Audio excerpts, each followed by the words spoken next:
Praise the lord. హల్లెలూయా. దేవుని నామానికి స్తోత్రాలు. కూడి ఉన్న మీ అందరికీ పేరు పేరున వందనాలు తెలియజేస్తున్నాను. ఈ యొక్క పునరుద్ధాన ఆరాధనకి దేవుడు మనకిచ్చినటువంటి శ్రేష్టమైనటువంటి సమయాన్ని బట్టి వేలాది కోట్ల వందనాలు, స్తుతులు, స్తోత్రాలు తండ్రి. గతించిన కాలం అంతా కూడాను ఆయన క్షేమకరమైనటువంటి రెక్కల క్రింద మనందరినీ క్షేమకరమైనటువంటి స్థితిలో ఉంచినందుకు దేవాది దేవునికి ఒకసారి స్తుతులు చెల్లిద్దామా? హల్లెలూయా. మరి వాక్య భాగంలోనికి వెళ్ళబోయే ముందు కొద్ది నిమిషాలు ప్రార్థన చేసుకుందామా. మహాగణుడ, మహోన్నతుడ, సర్వశక్తుడైనటువంటి దేవా, నీకే వేలాది కోట్ల వందనాలు, స్తుతులు, స్తోత్రాలు చెల్లిస్తున్నాం తండ్రి. గడిచిన కాలం అంతా కూడా తండ్రి నీ కృపలో భద్రపరిచి కాచి కాపాడి మరి యొక్క శ్రేష్టమైనటువంటి పునరుద్ధాన ఆరాధనలో తండ్రి అయ్యా నిన్ను ఏకీభవించి నేను స్తుతించడానికి, మహింపరచడానికి, ఘనపరచడానికి తండ్రి నీ జీవం కలిగినటువంటి మాటలు వినడానికి మీరు మాకు ఇచ్చినటువంటి శ్రేష్టమైనటువంటి సమయాన్ని బట్టి మీకు వందనాలు, స్తుతులు, స్తోత్రాలు చెల్లిస్తున్నాం తండ్రి. అయ్యా ఎక్కడి వారమో ఎచ్చటి వారమో అయినప్పటికీ కూడా తండ్రి ఏక మనసుతోటి ఏకాత్మతోటి తండ్రి ప్రభా అయ్యా ఏకీభవించినప్పుడు ఎక్కడైతే ఇద్దరు ముగ్గురు నా నామం పేరిట కూడి ఉంటారో నిశ్చయముగా వారి మధ్యలో ఉంటారని చెప్పిన దేవా తండ్రి ప్రభా అయ్యా నిశ్చయంగా తండ్రి ప్రభా అయ్యా ఆత్మతోటి సత్యముతోటి తండ్రి ప్రభా అయ్యా తండ్రి నేను ఆరాధిస్తుండగానే తండ్రి ప్రభా మీరు మా మధ్యలో తండ్రి ప్రభా మీరు మాట్లాడుతుండగానే తండ్రి మా మధ్యలో ఘనమైనటువంటి కార్యములు మీరు జరిగించండి. మీకు స్తోత్రాలు తండ్రి. కూడి ఉన్నటువంటి బిడ్డలు తండ్రి ప్రభా అయ్యా ఏ అవసరతలు, ఏ అక్కరలు తండ్రి, ఏ కృంగుదలు, ఏ నిందలు, అవమాన భారాల్లో ఎవరికి చెప్పుకోలేనటువంటి నిస్సహాయమైనటువంటి స్థితిలో, ఏ అనారోగ్య పరిస్థితుల్లో, ఎటువంటి తండ్రి ప్రభా అయా పరిస్థితులు గుండా తండ్రి ప్రభా అయ్యా నీ పాద సన్నిధికి చేరినప్పటికీ కూడా తండ్రి ప్రభా అయ్యా తండ్రి మీరు హృదయాంతరంగాలను తృప్తిపరిచేటువంటి గొప్ప దేవుడవు తండ్రి ప్రభా. కన్నీటిని నాట్యముగా మార్చేటువంటి గొప్ప దేవుడవు తండ్రి ప్రభా.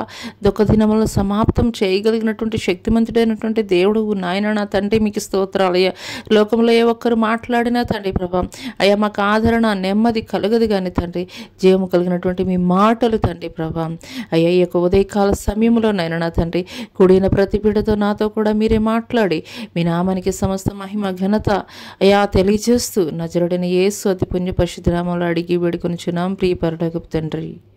ఆమెన్. ప్రైజ్ ది లార్డ్ అండి. దేవుని నామం పేరిట మరొకసారి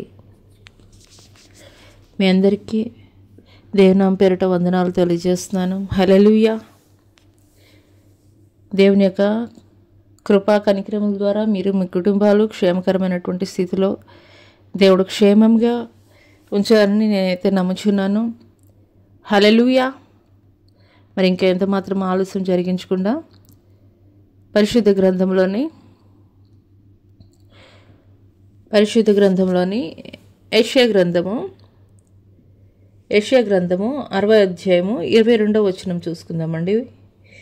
పరిశుద్ధ గ్రంథంలో యెషయా గ్రంథము 60వ అధ్యాయము 22వ వచనం. వారిలో ఒంటరి అయిన వాడు 1000 మంది అగును, ఎన్నిక లేనివాడు బలమైన జనమగును. ఈ కొద్ది మాటలు దేవుడు మనందరి వెనుకలో ఆశీర్వాదకరముగా పనిచేయుచునుగాక. ఆమెన్. ఈ వర్డ్ ప్రాఫిటిక్ వర్డ్ అని చెప్పాలి. ప్రవచనాత్మకమైనటువంటి మాట. ఇది ప్రవక్త అయినటువంటి యెషయా తెలియజేస్తున్నటువంటి మాట. ప్రవక్త అయినటువంటి యెషయాని దేవుడు దర్శించినప్పుడు తెలియజేస్తున్నటువంటి మాట. ఇది ఎవరి కోసం అని అంటే కనుక ఇజ్రాయేలు ప్రజలను గూర్చి వారిని బలపరచు నిమిత్తము మరి దేవుడు వారితోటి మాట్లాడుతున్నటువంటి మాట. హల్లెలూయా. ఈ యొక్క యెషయా ప్రవక్త గారు వారిని బలపరచు నిమిత్తము దేవుడు తన ప్రజలైనటువంటి ఇజ్రాయేలు ప్రజల్ని బలపరచు నిమిత్తము దేవుడు అయితే కనుక ఈ మాటలు మాట్లాడుతున్నారు. వారిలో ఒంటరి అయినటువంటి వాడు 1000 మంది ఎగును, ఎన్నిక లేనివాడు బలమైన జనమగును. హల్లెలూయా. అనేక సార్లు మన జీవితాల్లో కూడా మరి మన అనేవాళ్ళు చుట్టూతా చాలామంది ఉంటారు. కానీ హృదయంలో ఏ రీతిగా ఉంటుందంటే నేను ఒక్కదాన్ని ఒంటరిగా ఉన్నాను, నన్ను ప్రేమించేవాళ్ళు లేరు, నన్ను ఆదరించేవాళ్ళు లేరు. చుట్టుపక్కల బంధుజనం ఉంటారు, చుట్టుపక్కల స్నేహితులు ఉంటారు, అందరూ ఉంటారు. కానీ మనసులో ఒక రకమైనటువంటి ఒంటరితనము ఏలుబడి చేస్తుంటుంది. అయితే దేవుడు మాట్లాడుతున్నారు ఈ యొక్క ఉదయకాల సమయంలో, నేను ఒంటరిని అయిపోయాను, నా పక్షముగా ఎవరు నిలబడేటువంటి వారు లేరు, నా పక్షముగా వ్యాజ్యమాడేటువంటి వారు లేరు, నన్ను బలపరిచేటువంటి వారు లేరు అని యోచిస్తున్నటువంటి సమయంలో పరిశుద్ధాత్ముడు ఈ వాక్యం ద్వారా ఎవరైతే ఇటువంటి పరిస్థితుల్లో ఉండి దేవా నీవు నాకు సహాయకుడిగా ఉండమని దేవుణ్ణి ప్రార్థిస్తున్నారో వారితోటి దేవుడు పరిశుద్ధాత్ముడు మాట్లాడుతున్నారు. హల్లెలూయా. మనం ఒంటరి వారం కాదండి. ఒంటరి వారము అని అంటే నిశ్చయముగా దేవుడు మన పక్షంగా వ్యాజ్యమాడబోతున్నాడు. జనమంతా, బంధువులంతా, స్నేహితులంతా కూడాను నీకు వ్యతిరేకంగా ఉండవచ్చు, నీకు వ్యతిరేకంగా నిలబడి ఉండవచ్చు, నీకు వ్యతిరేకంగా మాట్లాడి ఉండవచ్చు.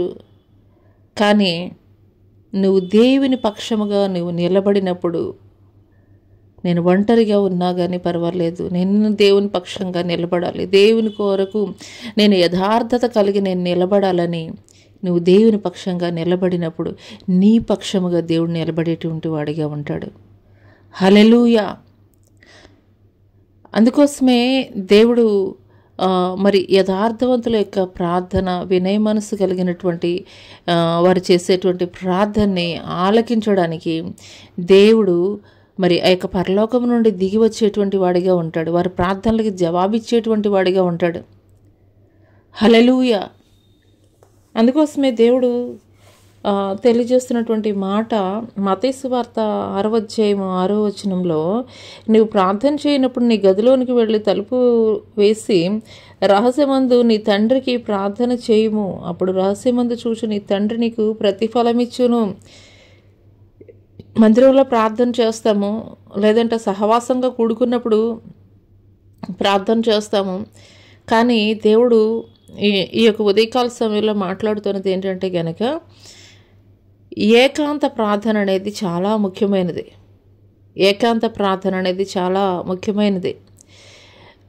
చాలాసార్లు మన జీవితాల్లో నేను ఒంటరిని అయిపోయాను, క్రీస్తుని వెంబడిస్తున్నటువంటి క్రమంలో నా జీవితం ఇలా ఒంటరిగా అయిపోయింది అని నువ్వు బాధపడవలసినటువంటి పని లేదు. ఎందుకొరకు అని అంటే గనక నీ పక్షముగా దేవుడు వ్యాజ్యమాడబోతున్నాడు, నీ పక్షముగా దేవుడు కార్యములు జరిగించబోతున్నాడు. హల్లెలూయా. అందుకొరకే ఇజ్రాయెల్ ప్రజల్ని బలపరచు నిమిత్తం దేవుడు మాట్లాడుతున్నాడు. వారిలో ఒంటరి అయిన వాడు 1000 మంది అగును, ఎన్నిక లేనివాడు బలమైన జనమగును. హల్లెలూయా. కొరింథీయులకు రాసినటువంటి మొదటి పత్రిక 1వ అధ్యాయము 27వ వచనం నుండి చూసుకున్నట్లయితే, ఏ శరీరయు దేవుని ఎదుట అతిశయింపకుండానట్లు జ్ఞానులను సిగ్గుపరచుటకు లోకములో నుండి వేరే వారిని దేవుడు ఏర్పరచుకుని ఉన్నాడు. బలవంతులైన వారిని సిగ్గుపరచుటకు లోకములో నుండి బలహీనులైన వారిని దేవుడు ఏర్పరచుకొని ఉన్నాడు. ఎన్నికైన వారిని వ్యర్థం చేయుటకు లోకంలో నీచులైన వారిని, తృణీకరింపబడిన వారిని, ఎన్నిక లేని వారిని దేవుడు ఏర్పరచుకొని ఉన్నాడు. హల్లెలూయా. దేవాదేవుడి యొక్క ఉదయకాల సమయంలో మనతోటి మాట్లాడుతున్నారండి. లోకములో జ్ఞానులని పిలువబడేటువంటి వారిని సిగ్గుపరచు నిమిత్తమే వేరే వారిని దేవుడు ఏర్పరచుకొని ఉన్నానని తెలియజేస్తున్నాడు. అయితే పరిశుద్ధ గ్రంథంలో అనేక మంది భక్తుల జీవితాలను అయితే కనుక మనం చూస్తాం. చాలాసార్లు మనలో ఉండేటువంటి ఒక బలహీనత ఏమిటి అని అంటే కనుక, నాకేమీ రాదు, ఏమి చేత కాదు, నాకు ఎలిజిబిలిటీస్ లేవు, నేను ఇది చేయగలనా, నా వల్ల అవుతుందా, ఇలాంటి ఒక డౌట్, ఒక క్వశ్చన్ అనేది అయితే కనుక మన మైండ్లో ఉండిపోతుంది. అయితే దేవుడు యొక్క ఉదయకాల సమయంలో మాట్లాడుతున్నారు. మన యొక్క క్యాపబిలిటీస్ని బట్టి కాదు, లేదంటే కనుక మన యొక్క జ్ఞానాన్ని బట్టి కాదు, కానీ ఆయన యొక్క కృప ద్వారా నీ జీవితంలో దేవుడు కార్యములు జరిగించబోతున్నాడు. ఆయన కృప నీ జీవితంలో పని చేయబోతుంది. ఎక్కడైతే నువ్వు నిందింపబడ్డావో, హీనంగా చూడబడ్డావో, నీకు జ్ఞానం లేదు, తెలివి లేదు, యోగ్యత లేదు అని ఏ జనులైతే నిన్ను మాట్లాడుతున్నారో అదే జనుల మధ్య దేవుడు ఆయన యొక్క కృప ద్వారా ఘనమైనటువంటి స్థితిలో దేవుడు నిన్ను నిలబెట్టబోతున్నాడు. హల్లెలూయా. కాబట్టి ఈ యొక్క ఉదయకాల సమయంలో పరిశుద్ధాత్ముడు మాట్లాడుతున్నారు. ఒంటరి అయినటువంటి వాడు 1000 మంది అగునని. ఒంటరిగా ఉంటున్నావా? నేను ఒంటరిని, నాకు సహాయకులు ఎవరు లేరు, నన్ను ఆదరించేవాళ్ళు ఎవరు లేరు, నన్ను బలపరిచేవాళ్ళు ఎవరు లేరు, నన్ను ధైర్యపరిచేవాళ్ళు ఎవరు లేరు, నేను ఒంటరిగానే ఉంటున్నాను, నా చుట్టుపక్కల ఎంతమంది ఉన్నా కానీ ఒంటరితనమే నన్ను ఏలుబడి చేస్తుంది, ఈ రీతిగా ఆలోచిస్తున్నావా? అయితే నేను ధైర్యపరిచే నిమిత్తమే దేవాది దేవుడి యొక్క ఉదయకాల సమయంలో మాట్లాడుతున్నారు. హల్లెలూయా. పరిశుద్ధాత్ముడు అందుకొరకే మాట్లాడుతున్నారు. తల్లి విడిచిన తండ్రి ఎడబాసిన నేను విడవను, ఎడబాయను, చూడుము నా అరచేతుల్లో నేను చెక్కుకొని ఉన్నానని దేవుడు మాట్లాడుతున్నారు. అనేక సార్లు మన కుటుంబంలోని వారు, నా బంధువులు, స్నేహితులు, మన అనుకునే వాళ్ళు మనల్ని నిర్లక్ష్యం చేయవచ్చు కానీ నీవు నమ్ముకున్నటువంటి దేవుడు నేను ఎప్పుడు నిర్లక్ష్య పెట్టేవాడైతే కనుక కాదు. మరణిశ్చయముగా నువ్వు ఒంటరిగా ఉన్నప్పుడు, కృంగిపోతున్నటువంటి సమయంలో నేను ఆదరించేటువంటి దేవుడు, నేను హక్కును చేర్చుకున్నటువంటి దేవుడు, నేను బలపరిచేటువంటి దేవుడు, నేను ధైర్యపరిచేటువంటి దేవుడు. నీవు సమస్తము కలిగి ఉన్నప్పుడు నీ చుట్టుప్రక్కల అందరూ ఉండవచ్చు. ఏమీ లేనటువంటి నిస్సహాయమైనటువంటి స్థితిలోనే అయ్యా నేను నిస్సహాయ స్థితిలో ఉన్నానయ్యా అని నువ్వు రిక్త హస్తములు ఆయన తట్టు ఎత్తి నువ్వు ప్రార్థించినప్పుడు నిశ్చయముగా ఆయన నీ దగ్గరికి, నీకు సమీపముగా ఆయన వచ్చేటువంటి వాడిగా ఉన్నాడు. హల్లెలూయా. లోకము చూపించేటువంటి ప్రేమ కాదండి దేవుడు యొక్క ప్రేమ. లోకం ప్రేమ ఏ రీతిగా ఉంటుందంటే నీ యొద్ద సమస్తము కలిగి ఉన్నప్పుడు నిన్ను ప్రేమించేటువంటి వారిగా ఉంటారు. కానీ దేవుని యొక్క ప్రేమ ఏ రీతిగా ఉంటుంది అనంటే గనక, దేవుని యొక్క ప్రేమ ఏ రీతిగా ఉంటుంది అనంటే గనక, నువ్వు లోకంలో సమస్తము కోల్పోయిన తర్వాత, నా దగ్గర ఏమీ లేదయ్యా, నన్ను ఎవ్వరు ప్రేమించట్లేదయ్యా, నన్ను ఎవ్వరు ఆదరించట్లేదయ్యా, నీ మీద మాత్రమే నేను ఆనుకుని ఉన్నాయ్యా, నువ్వు మాత్రం నాకు చాలయ్యా, ఈ రీతిగా రెండు చేతులు ఆయన తట్టు ఎత్తి అయ్యా నువ్వు నాకు సహాయకుడిగా ఉండయా అని నీవు ప్రార్థించగలిగినట్లయితే మరి నిశ్చయముగా దేవాది దేవుడు నీ పక్షముగా నిలబడబోతున్నాడు, నీ పక్షముగా విజయం ఇవ్వబోతున్నాడు, నీ పక్షముగా ఘనమైనటువంటి కార్యములు దేవుడు జరిగించబోతున్నాడు. హల్లెలూయా. మరి ఈ యొక్క ఉదయకాల సమయంలో పరిశుద్ధ గ్రంథంలోని కొంతమంది భక్తుల జీవితాల యొక్క చరిత్ర ద్వారా వారు ఒంటరితనంలో దేవుడితోటి సహవాసం ఏ రీతిగా చేశారు, ఒంటరితనంలో వారు దేవునితోటి సహవాసం చేసినప్పుడు వారు ఏ రీతిగా బలపరచబడ్డారు అనేటువంటి కొన్ని విషయాలు అయితే కనుక మనం తెలుసుకుందాం. హల్లెలూయా. మొదటగా యాకోబు జీవితాన్ని గురించి మనం తెలుసుకుందామండి. యాకోబు జీవితాన్ని గురించి మనం తెలుసుకుందాము. ఇసాకు రిబ్కాలకి పుట్టినటువంటి ఏశావు యాకోబు. మొదటగా ఇక్కడ యాకోబు. హల్లెలూయా. హల్లెలూయా. మొదటిగా ఇక్కడ యాకోబు జీవితాన్ని గురించి తెలుసుకుందామండి. యాకోబు ఇసాకు రిబ్కాలకు జన్మించినటువంటి రెండవ కుమారుడు. అన్న పేరు మరి ఏసావు. యాకోబు జీవితము ఒంటరిగానే గడిచిందని చెప్పాలి. ఏ రీతిగానంటే కనుక మరి అన్న తరుముతున్నటువంటి పరిస్థితుల్లో తన మామ ఇంటికి వెళ్ళిపోయాడు. ఆ తర్వాత మామ ఇంటి దగ్గర 12 సంవత్సరాలు కొలువు చేశాడు.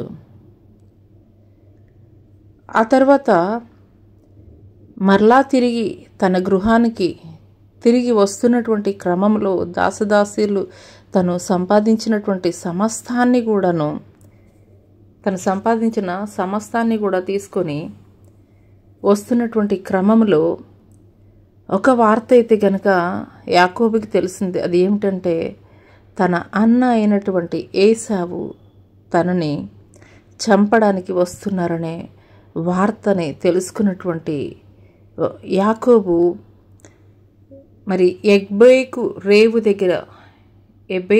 దగ్గరకి వచ్చేసరికి తను చేసినది ఏమిటంటే ఆదికాండము 32వ అధ్యాయము 23వ వచనం కనుక చూసుకున్నట్లయితే 23, 24 వచనాలు. ఆదికాండము 32వ అధ్యాయము 23, 24 వచనాలు. యాకోబు వారిని తీసుకొని ఆ ఏరు దాటించి తనకు కలిగినదంతయు పంపివేసను. యాకోబు ఒక్కడు మిగిలిపోయిను. ఒక నరుడు తెల్లవారు వరకు అతనితో పెనుగులాడెను. తాను అతని గెలవకుండుట చూచి తొడగూటి మీద అతనిని కొట్టెను. అప్పుడు అతడు ఆయనతో పెనుగులాడట వల్ల యాకోబు తొడగూడు వసెలను. ఆయన తెల్లవారుచున్నది గనుక నన్ను పోనిమ్మనగా అతడు, నీవు నన్ను ఆశీర్వదించితేనే గాని నేను పోనీయనెన్ను. ఆయన నీ పేరేమని అడగగా అతడు యాకోబు అని చెప్పెను. అప్పుడు ఆయన, నీవు దేవునితోనూ మనుషులతోనూ పోరాడి గెలిచితివి గనక ఇక మీదట నీ పేరు ఇజ్రాయేలే కానీ యాకోబు అనబడదని చెప్పెను. హల్లెలూయా. ఇక్కడ చూసుకున్నట్లయితే ఎబ్బేకు రేవు దగ్గరికి వచ్చేసరికి సమస్తాన్ని కూడా కలిగి ఉన్నాడు. సమస్తాన్ని కూడా, భార్యల్ని, పిల్లల్ని, దాసదాసీల్ని, మరి మరి ఈ లోకం ఏదైతే ఘనము అని పిలువబడుతుందో ఆ ఘనమైన సమస్త సంపదని కూడా కలిగి ఉన్నాడు. కానీ ఆ యొక్క ఎబ్బేకు రేవు దగ్గరికి వచ్చేసరికి ఏం చేశాడంటే ఆ ఎబ్బేకు రేవు వారందరినీ కూడా దాటించేసి ఒంటరిగా మిగిలిపోయాడు. ఎందుకొరకు అని అంటే గనక అక్కడ ఒక్కటే ప్రార్థన చేస్తున్నాడు. రాత్రంతా యాకోబు చేసినటువంటి ప్రార్థన ఒక్కటే అంశం గురించి. ఆ అంశం ఏంటి అని అంటే గనక, నిన్ను ఆశీర్వదించితే తప్పించి నేను నిన్ను విడిచిపెట్టను, నీవు నన్ను ఆశీర్వదించితే తప్పించి నేను నిన్ను విడిచిపెట్టనని మాట్లాడుతున్నారు. హల్లెలూయా. నువ్వు నన్ను ఆశీర్వదించితే తప్ప నేను నిన్ను విడవను అని చెప్పేసి యాకోబు మాట్లాడుతున్నారు. ఇక్కడ మనం చూసుకున్నట్లయితే యాకోబు సమస్తాన్ని కూడా కలిగి ఉన్నాడు. దాసదాసీలు, భార్యలు, సమస్త ఆస్తిని కూడా కలిగి ఉన్నాడు. మరి ఇంకా ఏంటి ఆశీర్వాదం అని చెప్పేసి మనకు ఒక డౌట్ రావాలి. తను నిజమైనటువంటి ఆశీర్వాదం ఏదో తెలుసుకున్నాడండి. యాకోబు నిజమైనటువంటి ఆశీర్వాదం ఏంటనేది ఎరిగి ఉన్నాడు. కాబట్టే దేవుని లేనటువంటి జీవితం వ్యర్థమైనటువంటి జీవితం అని చెప్పేసి తెలుసుకున్నాడు. అందుకొరకే అప్పటి వరకు కూడాను యాకోబు అనే పేరుకి అర్థం ఏమిటంటే మోసగాడు అని అర్థం. మోసగాడిగా ముద్రపడిపోయింది యాకోబు మీద. కానీ ఎబ్బేకు రేవు దగ్గరికి వచ్చేసరికి ఒంటరిగా పోరాటం చేస్తున్నాడు. నువ్వు నన్ను ఆశీర్వదించితే తప్ప నేనైతే కనుక నిన్ను విడిచిపెట్టను అని చెప్పేసి ప్రార్థన చేస్తున్నటువంటి క్రమంలో అక్కడ మరి ఆదికాండం 32వ అధ్యాయం 25వ వచనంలో చూసుకున్నట్లయితే, తాను అతని గెలవకుండట చూచి తొడగూటి మీద అతనిని కొట్టెను. అప్పుడు అతడు ఆయనతో పెనుగులాట వల్ల యాకోబు తొడగూడు వసెలను. ఆయన తెల్లవారుచున్నది గనుక నన్ను పోనిమ్మని అతడు, నీవు నన్ను ఆశీర్వదించితే గాని నేను నిన్ను పోనీయనెన్ను. ఆయన నీ పేరేమని అడగగా యాకోబు అని చెప్పాను. అప్పుడు ఆయన, నీవు దేవునితోనూ మనుషులతోనూ పోరాడి గెలిచితివి గనక ఇక మీదట నీ పేరు ఇజ్రాయేలే కానీ యాకోబు అనబడదని చెప్పాను. హల్లెలూయా. హల్లెలూయా. యాకోబు ఇక్కడ చేసినటువంటి శ్రేష్టమైన పని ఏంటంటే, తనలో ఉన్నటువంటి దోషమేదో, తనలో ఉన్నటువంటి అయిష్టమైనదేదో, తనలో దేవునికి అయిష్టమైనదేదో దేవుని ఎదుట ఒప్పుకున్నాడండి. దేవుని ఎదుట ఒప్పుకున్నాడు. నీ పేరు ఏమిటి అని అడిగినప్పుడు చెప్తున్నాడు, నా పేరు యాకోబయ్యా, నేను మోసగాడిని అని దేవుని ఎదుట ఒప్పుకుంటున్నాడు. హల్లెలూయా. ఇక ఉదయకాల సమయంలో ఒంటరి అయినటువంటి సమస్తాన్ని కలిగి ఉన్నా కానీ యాకోబు ఒంటరి అయిపోయాడు. ఎందుకొరకు అనంటే గనక దేవుని ఆశీర్వాదం లేదు. దేవుని ఆశీర్వాదానికి దూరంగా ఉన్నాడు. లోకంలో సమస్తాన్ని కూడా సంపాదించుకున్నాడు కానీ దేవుడినైతే గనక కలిగలేడు. అక్కడ దేవుని ఆత్మని పొందుకోవాలని దేవుని సహాయం కొరకు అక్కడ ప్రార్థన చేస్తూ ఉన్నాడు. దేవా, నువ్వు నన్ను ఆశీర్వదిస్తే తప్ప నేనైతే నిన్ను విడిచిపెట్టనని. ఎప్పుడైతే యాకోబు తనలో ఉన్నటువంటి వ్యతిరేకమైనటువంటి స్వభావాన్ని గురించి దేవుని ఎదుట ఒప్పుకున్నాడో, నోరు తెరిచి మాట్లాడాడో, అప్పుడు యాకోబు పేరు మార్చబడిందండి. ఇజ్రాయేలుగా దేవుడు మార్చాడు. హల్లెలూయా, హల్లెలూయా. ఇజ్రాయేలు ఆశీర్వాదానికి కారణముగా ఉన్నది. దేవుడు అబ్రహాముకి ఇచ్చినటువంటి వాగ్దానము, నీ సంతానం ఆకాశ నక్షత్రాల వలె, ఇసుక రేణువుల వలె నేను విస్తరింప చేస్తానని అబ్రహాముతో చేసినటువంటి వాగ్దానము దేవుడు యాకోబుకి కలిగినటువంటి 12 మంది సంతానము ద్వారా, యాకోబుకి కలిగినటువంటి 12 మంది సంతానము ద్వారా దేవుడైతే గనక ఇజ్రాయేలీల్ని విస్తరింపచేసినటువంటి వాడిగా ఉన్నాడు. హల్లెలూయా, హల్లెలూయా. ఈ యొక్క ఉదయకాల సమయంలో ఒక యాకోబు చేసినటువంటి ప్రార్థన, ఒక యాకోబు యెబోకు రేవు దగ్గర చేసినటువంటి ప్రార్థన నీవు చేయగలవా?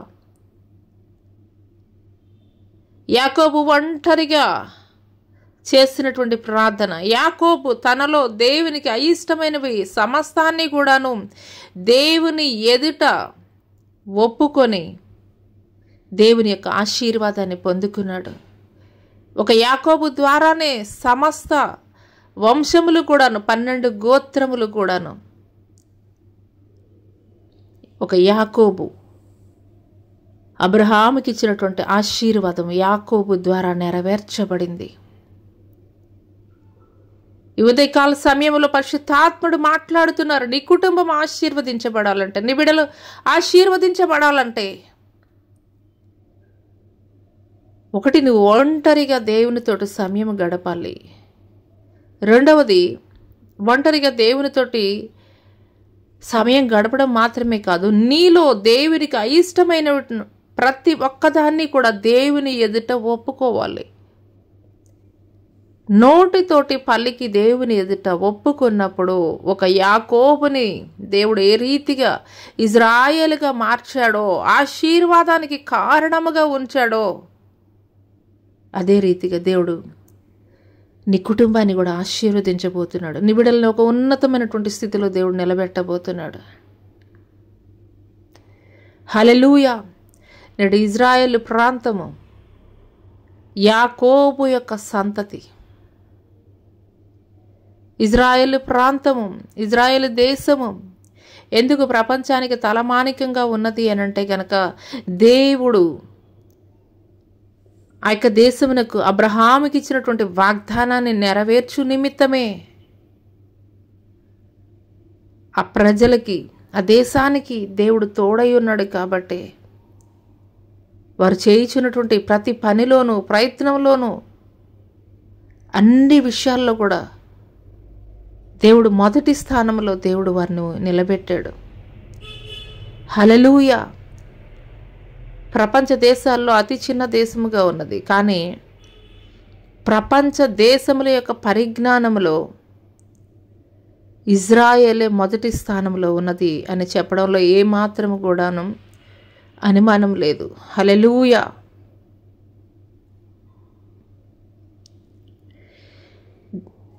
ఈ యొక్క ఉదయకాల సమయంలో నువ్వు ఈ రీతిగా దేవుడి సన్నిధిలో అడుగుతున్నావేమో, అయ్యా నాకు యోగ్యత లేదయ్యా, నాకు ఎవరు సహాయం చేసేవారు లేరయ్యా, నా పక్షంగా ఎవరు నిలబడేటువంటి వారు లేరయ్యా. ఈ రీతిగా నీవు ఆలోచిస్తున్నావా? ఒంటరిగా ఒక యాకోబు చేసినటువంటి ప్రార్థన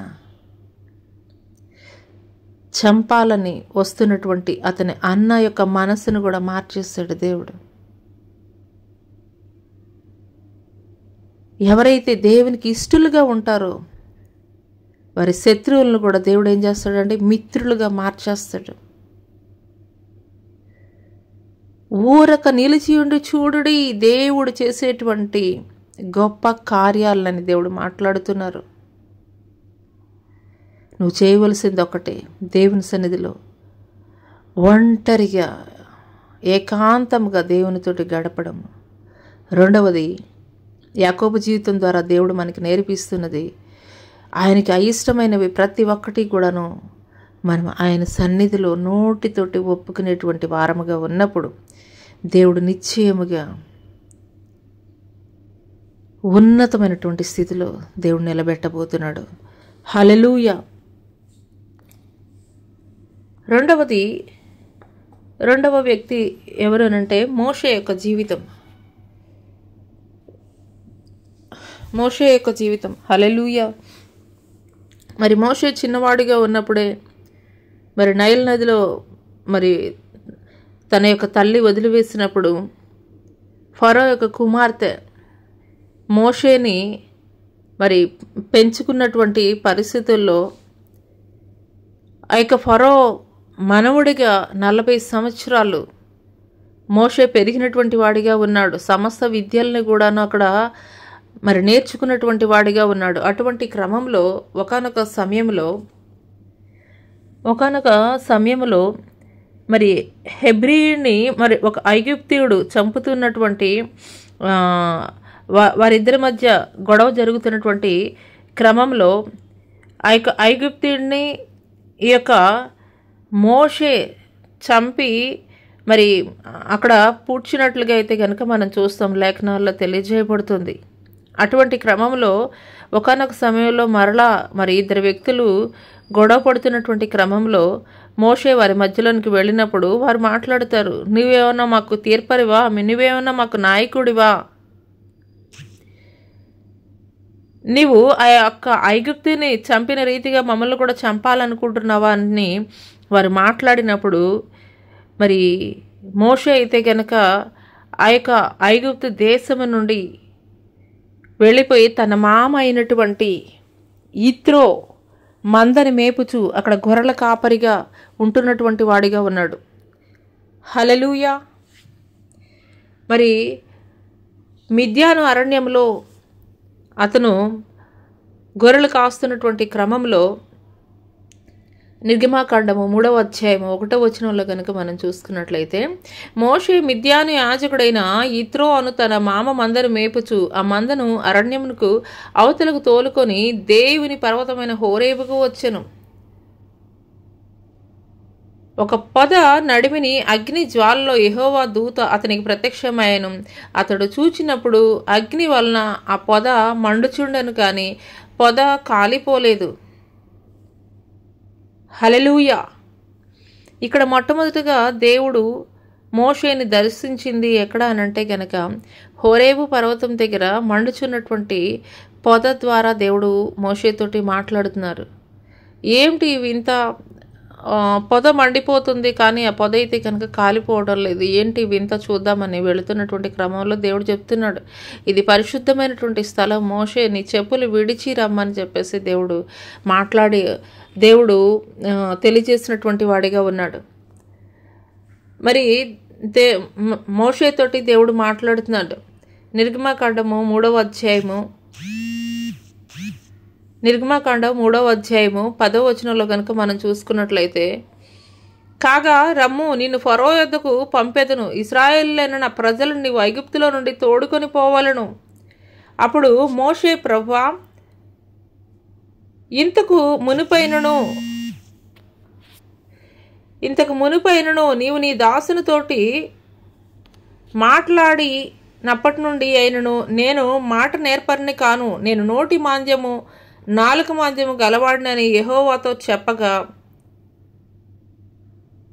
యెహోవా మానవునకు నోరిచ్చిన వాడు ఎవడు? మూగవానినే గాని, చెవిటి వానినే గాని, దృష్టి గల వానినే గాని, గ్రుడ్డి వానినే గాని పుట్టించిన వాడెవడు? యెహోవానైనా నేనే కదా అని దేవుడు మోషేతోటి మాట్లాడుతున్నారు. హల్లెలూయా. మొట్టమొదటగా మండుచున్నటువంటి పొదలో నుండి దేవుడు మోషేతోటి మాట్లాడారు. ఆ తర్వాత ఏం చెప్తున్నారు?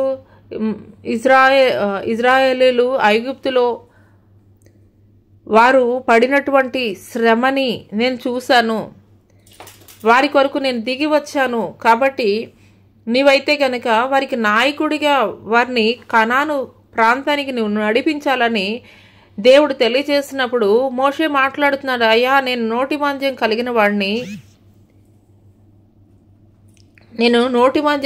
వాడినయ్యా అని మాట్లాడుతున్నప్పుడు దేవుడైతే కనుక మాట్లాడుతున్నాడు, యెహోవా మానవునకు నోరిచ్చిన వాడెవడు? మోగవాన్నే గాని, చెవిటి వాన్నే గాని, దృష్టి గల వాన్నే గాని, గ్రుడ్డి వాన్నే గాని పుట్టించిన వాడెవడు? యెహోవానైనా నేనే కదా అని. హల్లెలూయా. అనేకసార్లు మన జీవితాల్లో కూడా దేవుడు మరి కొన్ని సందర్భాల్లో మనతోటి మాట్లాడుతున్నప్పుడు, కొన్ని బాధ్యతల్ని ఆయన అప్పగిస్తున్నప్పుడు, ఈ పని చేయాలి, నువ్వు ఈ పరిచర్య జరిగించాలి అని చెప్పినప్పుడు మనం ఆలోచించేది ఏంటంటే, నాకంత క్యాపబిలిటీ ఉన్నదా, నాకంత సామర్థ్యత ఉన్నదా, నేను మాట్లాడగలనా వారితోటి? అందుకొరకే దేవుడు మాట్లాడుతున్నారు, నిన్ను సృష్టించింది నేనే కదా, నీకు నోటి మాంద్యం నువ్వు కలిగి ఉన్నావో లేదో, మోగువాడిగా చెవిటివాడిగా సృష్టించింది నేనే కదా, నీకు సామర్థ్యత ఇచ్చేది నేనే కదా అని దేవుడు మాట్లాడుతున్నారు. అవునండి, మన యొక్క జ్ఞానం కాదు, మన యొక్క తెలివి కాదు, మన యొక్క వివేచన కాదు, కానీ ఆయన కృప ద్వారా, ఆయన జ్ఞానము ద్వారా నిన్ను నన్ను కూడాను ఘనులుగా దేవుడు నిలబెట్టబోతున్నాడు. హల్లెలూయా. కాబట్టి మన జ్ఞానాన్ని బట్టి దేవుడు చెప్పినటువంటి పనిని మనము వాయిదాలు వేసే వారంగా ఉండడం కాదు, కానీ దేవుడు మనకి ఏ పని అయితే అప్పగించాడో, ఏ బాధ్యత అయితే అప్పగించాడో ఆ బాధ్యతని, ఆ పనిని, ఆ పరిచర్యని దేవుని యొక్క కృప ద్వారా ఆయన నడిపించేటువంటి వాడిగా ఉన్నాడు. కాబట్టి నిశ్చయముగా ఆయన ఏదైతే నీకు అప్పగించారో దానికి మనం ఒబే చేసేటువంటి వారముగా ఉండాలి. హల్లెలూయా. అందుకోసం దేవుడు తెలియజేస్తున్నాడు, కాబట్టి వెళ్ళము, నేను నీ నోటికి తోడై ఉండి నీవు ఏమి పలకవలసింది నీకు బోధించదునని అతనితో చెప్పాను. హల్లెలూయా. మాట్లాడేది ఎవరండి? చెప్పేది ఎవరండి? ఆనాటి శిష్యులు కూడా, మరి నేను మిమ్మల్ని రాజుల యొద్దకు, అధికారుల యొద్దకు నేను పంపిస్తున్నాను, మరి వారు యొద్ద నేను ఏం మాట్లాడాలని చెప్పేసి మీరు ఆలోచించవద్దు. ఆ సమయంలో మీకు ఏది మాట్లాడాలనేటువంటి ఆలోచన నేను మీకు అనుగ్రహిస్తానని దేవాది దేవుడు మాట్లాడుతున్నారు. అదే రీతిగా నిలబడేంత వరకు కూడా మాత్రమే మనమండి. వన్స్ దేవుని పక్షంగా మనం నిలబడినప్పుడు ఆయన నిలబడి ఆయన మాట్లాడతారండి. మాట్లాడేది మనం కాదు. హల్లెలూయా. ఎందుకు చెప్తున్నానంటే ఈ మాటలు, కొన్నిసార్లు దైవ సేవకులు మాట్లాడుతున్నటువంటి మాటలు సూటిగా స్పష్టంగా మన హృదయాలను తాకేవిగా ఉంటాయి. ఎందుకొరకనంటే మీకున్నటువంటి సమస్య ఏదో, నీకున్నటువంటి పరిస్థితి ఏదో దైవ సేవకులకి నువ్వు తెలియపరచకపోయి ఉండవచ్చు, కానీ హృదయ రహస్యములు ఎరిగినటువంటి దేవుడు నీ హృదయంలో ఏ ఆలోచన చేస్తున్నావు, నీ హృదయము ఏ దిగులుతోటి, ఏ వేదనతోటి, ఏ చింతతోటి ఉన్నదనేది దేవాది దేవుడికి తెలుసు. అందుకొరకే దైవ సేవకుల నోటి వెంట దేవుడు జీవము కలిగినటువంటి మాటలు మాట్లాడతారు. హల్లెలూయా, హల్లెలూయా. అందుకోసం దేవుడు మాట్లాడుతున్నారు, నేను నీ నోటికి తోడయండి, నీవు ఏమి పలకవలసింది నీకు బోధించదునని అతనితో చెప్పాను. హల్లెలూయా. ఒక బాధ్యత, ఒక ఆలోచన దేవుడు నీకు ఇచ్చాడంటే అది ఏదో నీ జ్ఞానంతో, నీ ఆలోచనతో చేయమని కాదు, కానీ నిన్ను నిలబెట్టి ఆయన నీ ద్వారా ఘనమైన కార్యాలు జరిగించాలని. ఒక మోషే చెప్తున్నాడు దేవుడితోటి, నేను నోటి మాంద్యం కలిగిన వాడినయ్యా, నాకు ఏ జ్ఞానం లేదయ్యా, నేను గొర్రెల కాపరిగా ఉన్నానయ్యా, నాకు ఏ జ్ఞానం లేదయ్యా అని చెప్పేసి మోషే దేవుడితోటి చెప్తున్నాడు. కానీ దేవుడు చెప్తున్నాడు, నేను నీకు ఆలోచన చెప్తాను, నేను నీకు జ్ఞానం ఇస్తాను, నేను మాట్లాడతాను, మాట్లాడేది నువ్వు కాదు. ఒక్క వ్యక్తి అన్ని లక్షల మంది ప్రజల్ని నడిపించడం అంటే అది సాధ్యమయ్యే పని అండి? ఖచ్చితంగా అయితే కనుక కాదు. కానీ నడిపించగలిగాడు. ఏ రీతిగా అంటే కనుక దేవుని యొక్క సహాయం ద్వారా. హల్లెలూయా. కుటుంబంలో ఉన్నటువంటి నలుగురు వ్యక్తుల యొక్క ఆలోచనే ఒక రీతిగా ఉండదు. అలాంటిది అన్ని లక్షల మంది ప్రజల ఆలోచన ఒకే రీతిగా, ఒకే విధమైనటువంటి వేలో వాళ్ళు నడవగలుగుతున్నారు అని అంటే కనుక అది మోషే యొక్క గొప్పదనమా? లేదంటే మోషేని నిలబెట్టి వాడుకుంటున్నటువంటి దేవుని యొక్క గొప్పదనమా? ఖచ్చితంగా మోషేని నిలబెట్టి వాడుకుంటున్నటువంటి దేవుని యొక్క గొప్పదనం మాత్రమే. హల్లెలూయా, హల్లెలూయా. ఈ దినము నేను బలహీనరాల్ని, నా వల్ల ఏమీ కాదు, ఇలాంటి మాటలు నీ నోట నుండి రావడానికి వీలు లేదని దేవుడు తెలియజేస్తున్నాడు. ఎందుకొరకు అనంటే కనుక నీవు నమ్మినది ఏదో ఒక ఈ లోక సంబంధమైనటువంటి వ్యక్తుల్ని కాదు, సర్వశక్తుడైనటువంటి దేవుణ్ణి నీవు నమ్మింది.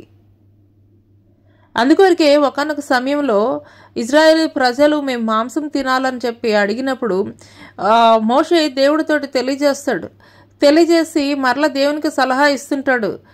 మరి కొన్ని రోజులు ఈ యొక్క మత్స్య సంపదని వారికి ఇస్తాను వల వేసి పట్టి, కొన్ని దినములు మరి ఆకాశ పక్షుల్ని మరి వారికి ఆహారంగా ఇస్తాను, మరి ఆ తర్వాత ఏ రీతిగానయ్యా అని చెప్పేసి అడిగినప్పుడు దేవుడు మాట్లాడుతున్న మాట, యెహోవా బాహుబలం ఏమైనా తక్కువైనదా అని మాట్లాడతారు. హల్లెలూయా, హల్లెలూయా. నిజండి, అనేక సార్లు దేవుని యొక్క శక్తిని, దేవుని యొక్క గొప్పదనాన్ని మనం మర్చిపోయేటువంటి వారముగా ఉంటాం. అందుకొరకే మనకి డౌట్స్ వస్తుంటాయి, మనం ఇది చేయగలవా, నేను ఇది చేయగలనా, నా వల్ల అవుతుందా, నాకు సపోర్ట్ ఎవరు లేరు కదా, నాకు సహాయం చేసేవాళ్ళు ఎవరు లేరు కదా, లేదంటే నేను ఫైనాన్షియల్గా ఏమీ కూడాను నేనంత క్యాపబుల్గా లేను కదా. వన్స్ నువ్వు దేవుని దగ్గరికి వచ్చినప్పుడు, దేవునికి నువ్వు కంప్లీట్గా నిన్ను నువ్వు సబ్మిట్ చేసుకున్నప్పుడు, నిన్ను నువ్వు జీరో చేసుకోవాలి. కంప్లీట్గా నిన్ను నువ్వు జీరో చేసుకున్నప్పుడే ఆయన నేను హీరో చేసి చూపిస్తారు. హల్లెలూయా. ఒక్కటేనండి మనం ట్రస్ట్ చేసేది, ఒక్కటే మనం నమ్మేది ఏంటి అని అంటే కనుక కంప్లీట్గా నిన్ను నువ్వు జీరో చేసుకోవాలి. అయ్యా నా వల్ల ఏమి కాదయ్యా, నా వల్ల ఏమి కాదు, ఐఎమ్ జీరో. ఈ రీతిగా నిన్ను నువ్వు సబ్మిట్ చేసుకోగలిగితే ప్రతి ఆలోచనలో, ప్రతి పనిలో, ప్రతి ప్రయత్నంలో నిన్ను నువ్వు జీరో చేసుకుని దేవుని ఎదుట సబ్మిట్ చేసుకోగలిగితే, నీ వెనకాల ఎంతమంది ఉన్నారనేది కాదు, నీకు ఎంతమంది రికమెండేషన్ చేసేవాళ్ళు ఉన్నారనేది కాదు, లేదంటే నీకు వెనకాల ఎంత బ్యాక్గ్రౌండ్ ఉందనేది కాదు, లేదంటే ఫైనాన్షియల్గా నువ్వు ఎంత ఫిట్ అనేది కాదు, కానీ నువ్వు ఒంటరి అయిన వాడు 1000 మంది అగునని దేవుడు తెలియజేస్తున్నాడు. హల్లెలూయా, హల్లెలూయా. ఒక మోషే ఒంటరిగా అన్ని లక్షల మంది ప్రజలను నడిపించడానికి దేవుని పక్షముగా నిలబడినప్పుడు, దేవుని మాటకి విధేయత చూపించినప్పుడు, దేవుడు మోషే పక్షముగా నిలబడి ఘనమైనటువంటి కార్యములు జరిగించాడు. హల్లెలూయా. అదే రీతిగా ఈ సమయంలో ఒక మోషేలాగా నీవు కూడా మాట్లాడుతున్నావేమో, అయ్యా నా యొద్ద క్యాపబిలిటీస్ లేవయ్యా, నాకేమి సామర్థ్యత లేదయ్యా, ఈ రీతిగా నువ్వు మాట్లాడుతున్నావేమో. నీ సామర్థ్యత ఏంటో, నీ బలహీనత ఏంటో, నీ బలం ఏంటో ఆయనకి తెలియదా? నిన్ను సృష్టించినటువంటి దేవుడికి సమస్తము కూడా ఎరిగినటువంటి దేవుడు. నువ్వు కేవలం ఆయన పక్షముగా నువ్వు నిలబడి నిన్ను నువ్వు ఆయనకి సబ్మిట్ చేసుకోగలిగితే,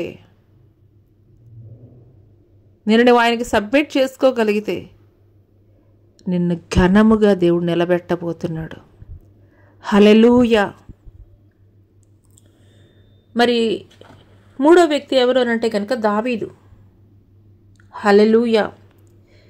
దావీదు కూడా దావీదు యొక్క జీవితం కూడా ఒంటరి జీవితమేనండి. ఒంటరి జీవితమే. ఎందుకొరకు అని అంటే కనుక దావీదు యొక్క అన్నలు సైన్యంలో మంచి తర్ఫీదు పొందినటువంటి వారు, మంచి క్యాపబిలిటీస్ ఉన్నటువంటి వారు, మనుషులందరితోటి కూడాను యోగ్యులని పిలువబడేటువంటి వారు, మనుషులందరిలో కూడాను వారు మంచి యోగ్యత కలిగినటువంటి వారని వారి తండ్రి ద్వారా, మరి లోకంలో ఉన్నటువంటి జనములందరి ద్వారా కూడాను కొనియాడబడుతున్నటువంటి వ్యక్తులుగా ఉన్నారు. కానీ దావీదు మాత్రము సొంత తండ్రి ద్వారానే నిరాదరణకు గురైనటువంటి వ్యక్తిగా ఉన్నాడు. ఒక అన్నల ప్రేమ కానీ లేదంటే తండ్రి ప్రేమ కానీ నోచుకున్నటువంటి ఒక నిరాదరణకి గురైనటువంటి వ్యక్తిగా ఉన్నాడు. చెప్పుకోవడానికి ఉన్నారు, అన్నలు ఉన్నారు, తండ్రి ఉన్నాడు, సమస్తం ఉన్నారు, కానీ తను ఉన్నది మాత్రం ఒంటరి జీవితం. ఆ యొక్క అరణ్యంలో ఒంటరిగా ఆ గొర్రెలతోటి ఆయన నివసిస్తూ దేవుణ్ణి స్తుతిస్తున్నాడు, దేవుణ్ణి ఆరాధిస్తున్నాడు. ఒంటరి అయినటువంటి వాడు 1000 మంది అగిన దేవుడు అందుకొరకు తెలియజేస్తున్నాడు. గొర్రెల కాపులో ఉన్నటువంటి దావీదుని ఏం చేశాడండి? ఇజ్రాయేలుకి రాజుగా మార్చాడు. దానికన్నా ముందుగా చూసుకున్నట్లయితే దావీదు గొర్రెల కాపులో ఉన్నటువంటి క్రమంలో ఒకానొక సమయంలో మరి ప్రవక్త అయినటువంటి సమూయేలు తన తండ్రి అయినటువంటి యెషయా దగ్గరికి వచ్చి మరి దేవుడైతే గనక నన్ను ప్రేరేపించారు, నీ కుమారుని అభిషేకించమని అని చెప్పినప్పుడు యోగ్యులైనటువంటి సైన్యంలో ఉన్నటువంటి తన కుమారులందరినీ కూడా 1 by 1 ఆ యొక్క ప్రవక్త ముందు నిలబెట్టాడు. కానీ దేవుని ఆత్మ ప్రేరేపించట్లేదు సమూయేలుని. ప్రేరేపించినటువంటి పరిస్థితుల్లో యెషయాని అడుగుతున్నాడు, అయ్యా నీకు ఇంతమంది నా కుమారులు ఇంకెవరైనా ఉన్నారా అని అంటే తండ్రి చెప్తున్నాడు, ఉన్నాడు కానీ వీళ్ళకంటే యోగ్యుడైనటువంటి వాడు కాదు అని చెప్పినప్పుడు పిలిపించమని చెప్పినప్పుడు ఆ దావీదు గుమ్మములోనికి అడుగు ఉంటున్నప్పుడే దేవుని ఆత్మ అతనిని ప్రేరేపిస్తుంది. చక్కని వాడు, సుందరుడు అని చెప్పేసి, అంటే నీవు లోకంలో యోగ్యత లేదని చెప్పేసి మనుషులతోటి నువ్వు పిలవబడవచ్చు, మనుషుల దృష్టిలో నువ్వు లెక్కలేని విలువలేనటువంటి స్థితిలో నీవు ఉండవచ్చు. కానీ ఇక్కడ చూసుకున్నట్లయితే తండ్రి దృష్టిలో కూడా విలువలేనటువంటి వాడిగా ఉన్నాడు, కానీ దేవుని దృష్టిలో విలువైనటువంటి వాడిగా ఉన్నాడు. హల్లెలూయా. అందుకొరకే దేవుని ఆత్మ దావీదును చూసిన వెంటనే సమూయేలుని ప్రేరేపించినప్పుడు తైలపు కొమ్ముతోటి దావీదుని అభిషేకించాడు. హల్లెలూయా, హల్లెలూయా. లోకములో కలిగి ఉన్నటువంటి సామర్థ్యతలు కాదండి, లోకములో మనుషులు చూపించేటువంటి ఏ యొక్క ఎలిజిబిలిటీస్ దేవుడు చూడడు. కానీ నువ్వెప్పుడైతే దేవునికి నువ్వు కంప్లీట్గా సబ్మిట్ చేసుకుంటావో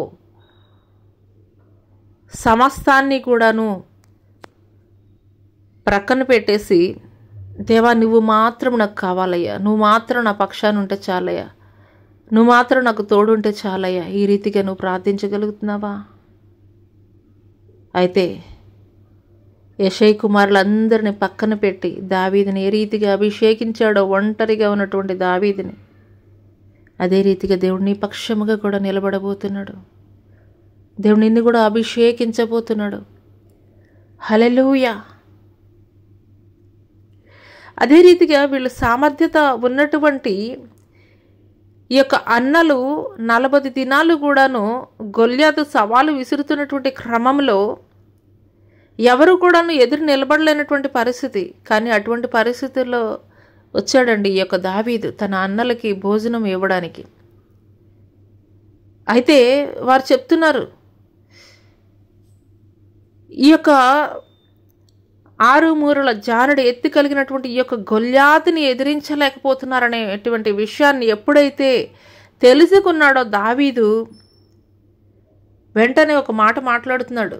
దావీదు, హల్లెలూయా, ఈ సున్నతి లేనటువంటి ఫిలిస్తీయుడు ఏ పాటివాడు?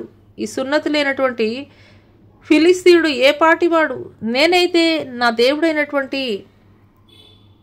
దేవుడైనటువంటి యెహోవా నామం పేరిట నేనైతే గనక నీ మీదకి వస్తున్నాను. అతను యుద్ధ నేర్పరి కాదు, లేదంటే గనక మరి యుద్ధానికి సంబంధించినటువంటి వస్త్రధారణ లేదు, ఏమీ లేదు. ఒక గొర్రెల కాపరి ఏ రీతిగా ఉంటాడండి? అతి సామాన్యమైనటువంటి వస్త్రములు ధరించుకొని, చాలా సామాన్యమైనటువంటి పరిస్థితి. అతని చేతిలో ఒక ఖడ్గము లేదు, ఒక ఆయుధము లేదు, ఏమీ లేదు. వడిసెలు ఉన్నది. ఆ యొక్క వడిసెలతోటే మరి ఎదిరించడానికి మాట్లాడుతున్నారు. ఈ సున్నతి లేని ఫిలిస్తీయుడు ఏ పాటివాడు? ఒక ఎలుగుబంటిని, ఒక సింహాన్ని నా యొక్క గొర్రెల మీదకి వచ్చినప్పుడు ఏ రీతిగా నేను వాటిని చంపివేశాను, హతం చేశాను, అదే రీతిగా ఈ యొక్క ఫిలిస్తీయుని కూడా నేను అదే రీతిగా నేను జరిగించబోతున్నానని మాట్లాడుతున్నాడు. హల్లెలూయా, హల్లెలూయా. దేవుడు నీ పక్షముగా ఉంటే నీకు విరోధి ఎవరండి?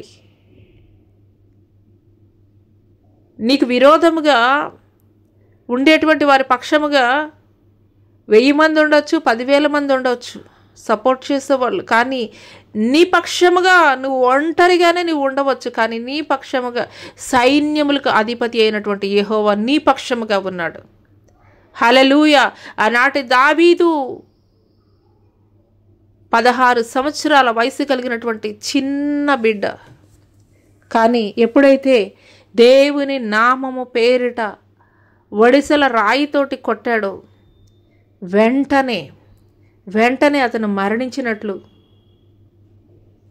మొదటి సమూయేలు గ్రంథము 17వ అధ్యాయం 51వ వచనంలో చూసుకున్నట్లయితే, దావీదు ఫిలిస్తీయుని కంటే బలాఢ్యుడై ఖడ్గము లేకయే వడిసెలతోనూ రాతితోనూ ఆ ఫిలిస్తీయుని కొట్టి చంపెను.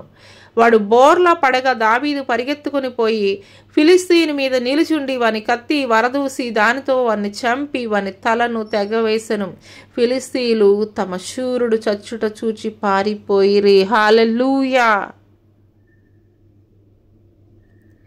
నీకు విరోధముగా రూపొందించబడిన ఏ ఒక్క ఆయుధము కూడా వర్ధిల్లింపబడదని దేవుడు మాట్లాడుతున్నారు.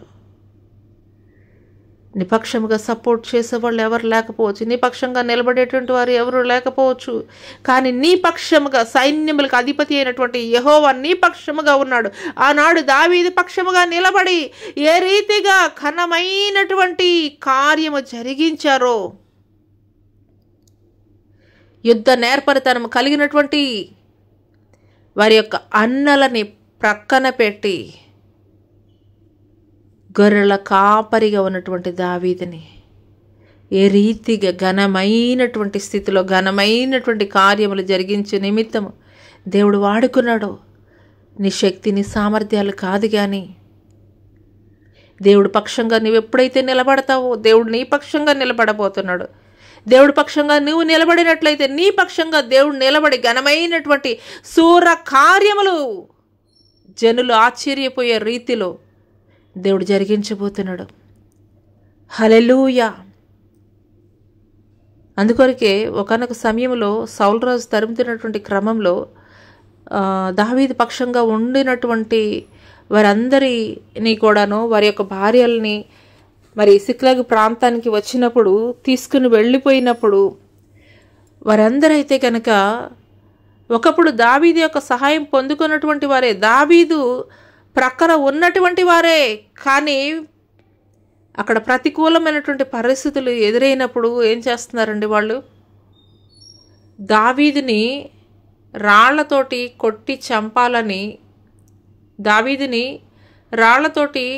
కొట్టి చంపాలని వాళ్ళు రాళ్ళు ఎత్తినట్లుగా మనమైతే కనుక చూస్తున్నాం. హల్లెలూయా. మొదటి సమూయేలు గ్రంథం 30వ అధ్యాయం 6వ వచనంలో కనుక మనం చూసుకున్నట్లయితే ఆ సమయంలో దావీదు మాట్లాడుతున్నారు. దావీదు మిక్కిలి దుఃఖపడను, మరియు తమ కుమారులను బట్టి కుమార్తెలను బట్టి జనులందరికీ ప్రాణం విసికినందున రాళ్ళు రువి దావీదును చంపుదము రండని వారు చెప్పుకొనగా దావీదు తన దేవుడైన యెహోవాని బట్టి ధైర్యం తెచ్చుకున్నాం. హల్లెలూయా. అవునండి, అనేక సార్లు మనం సహాయం చేసినటువంటి వారే, మన ద్వారా సహాయం పొందుకున్నటువంటి వారే, మనతోటి ప్రేమగా మన ప్రక్కన నడిచినటువంటి వారే, మనం ప్రేమ చూపించినటువంటి వారే కొన్ని సందర్భాలు ఏ రీతిగా మారిపోతారంటే మనకి శత్రువులుగా నిలబడిపోతారు. అరే వీళ్ళేంటి మన పక్షంగా మాట్లాడతారనుకున్నాను కదా, అరే మన పక్షంగా వీళ్ళు నిలబడతారనుకున్నారు కదా, అరే నన్ను ఆదరించే వాళ్ళు వీళ్ళే కదా, నాకు ఏదైనా కష్టమైనా ఏదైనా బాధైనా కలిగితే నేను వీళ్ళతోనే కదా చెప్పుకునేది, వీళ్ళేంటి నాకు అగెనెస్ట్గా నిలబడిపోయారు, వీళ్ళేంటి నాకు వ్యతిరేకంగా నిలబడ్డారా అని. నీ జీవితంలో నువ్వు ఎన్నిసార్లు ఇలాంటి పరిస్థితులు గుండా వెళుతున్నప్పుడు నువ్వు అనుకున్నావు? ఒక దావీదు జీవితంలో అదే జరిగింది. ఒకప్పుడు దావీదు ద్వారా మేలు పొందుకున్నటువంటి వారే, ఒకప్పుడు దావీదు పక్షంగా నిలబడినటువంటి వారే, ఒక దావీదు సహాయం పొందుకున్నటువంటి వారే. కానీ ఒక ప్రతికూలమైనటువంటి పరిస్థితుల్లో దావీదునే చంపాలని రాళ్ళు ఎత్తినటువంటి క్రమంలో ఇంకా ఎవరికి చెప్పుకుంటాడు దావీదు? అందుకొరకే దావీదు మాట్లాడుతున్నాడు, యెహోవాని బట్టి నేను ధైర్యం కలిగి ఉన్నాను, యెహోవాని బట్టి నేను ధైర్యం తెచ్చుకున్నాను. హల్లెలూయా. అనేకసార్లు ఎవరో శత్రువులు కాదండి, ఎంతగా ప్రేమించినటువంటి వారే బిడలే శత్రువులు అయిపోతారు. భార్య శత్రువు అయిపోతుంది, భర్తే శత్రువు అయిపోతాడు. ఎంతగా ప్రేమించినటువంటి స్నేహితులే శత్రువులు అయిపోతారు. అప్పుడు ఆ యొక్క గుండె వేదన అది చెప్పలేనటువంటిదండి. ఎందుకొరకంటే అయ్యో నాకేదైనా సమస్య వస్తే నేను వీళ్ళతోనే కదా నేను చెప్పుకునేది, ఒకప్పుడు నా పక్షంగా ఉన్నారు కదా, ఒకప్పుడు నా పక్షంగా నిలబడి నాకు సపోర్ట్ చేసినటువంటి వాళ్ళు కదా, నన్ను ఎంతగానో ప్రేమించినటువంటి వాళ్ళు కదా, ఈరోజేంటి నాకు వ్యతిరేకంగా ఉన్నారు, ఈరోజు ఎందుకు నన్నే ఒక నేరం చేసినటువంటి స్థితిలో స్థానంలో నిలబెట్టి నన్ను చూస్తున్నారు? ఇలాంటి స్థితిలో కృంగిపోతున్నావా? కన్నీరు కారుస్తున్నావా? దేవుని పక్షంగానే కార్యములు జరిగించబోతున్నాడు. ఒక దావీదు ఏ రీతిగా యెహోవాని బట్టి నేను ధైర్యం తెచ్చుకున్నానని మాట్లాడాడో అదే రీతిగా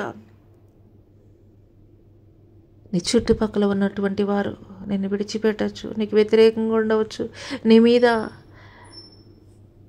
నేరం మోపేటువంటి వారుగా ఉండవచ్చు, నీ మీద నిందలు వేసేటువంటి వారుగా ఉండవచ్చు. కానీ నువ్వు కృంగిపోతూ అయ్యో ఏంటి ఈ రీతిగా జరిగిందని చెప్పేసి వారిని బట్టి నువ్వు కృంగిపోయేటువంటి స్థితిలో ఉండకూడదు. కానీ దావీదు ఏ రీతిగా యెహోవాని బట్టి ధైర్యం తెచ్చుకున్నప్పుడు దేవుడు తెలియజేశాడు, మరలా నువ్వు తిరిగి వెంబడించు అని చెప్పినప్పుడు దేవుని యొక్క ఆజ్ఞ మేరకు ఎవరైతే వీరి సమస్తాన్ని కూడా నువ్వు దోచుకొని వెళ్ళిపోయారో వారిని మరలా వెంబడించినప్పుడు దేవుడు దావీదుకి విజయం ఇచ్చాడు. పోగొట్టుకున్న దానికి రెండంతలుగా దేవుడు మరలా వారిని ఆశీర్వాదంతో నింపాడు. హల్లెలూయా.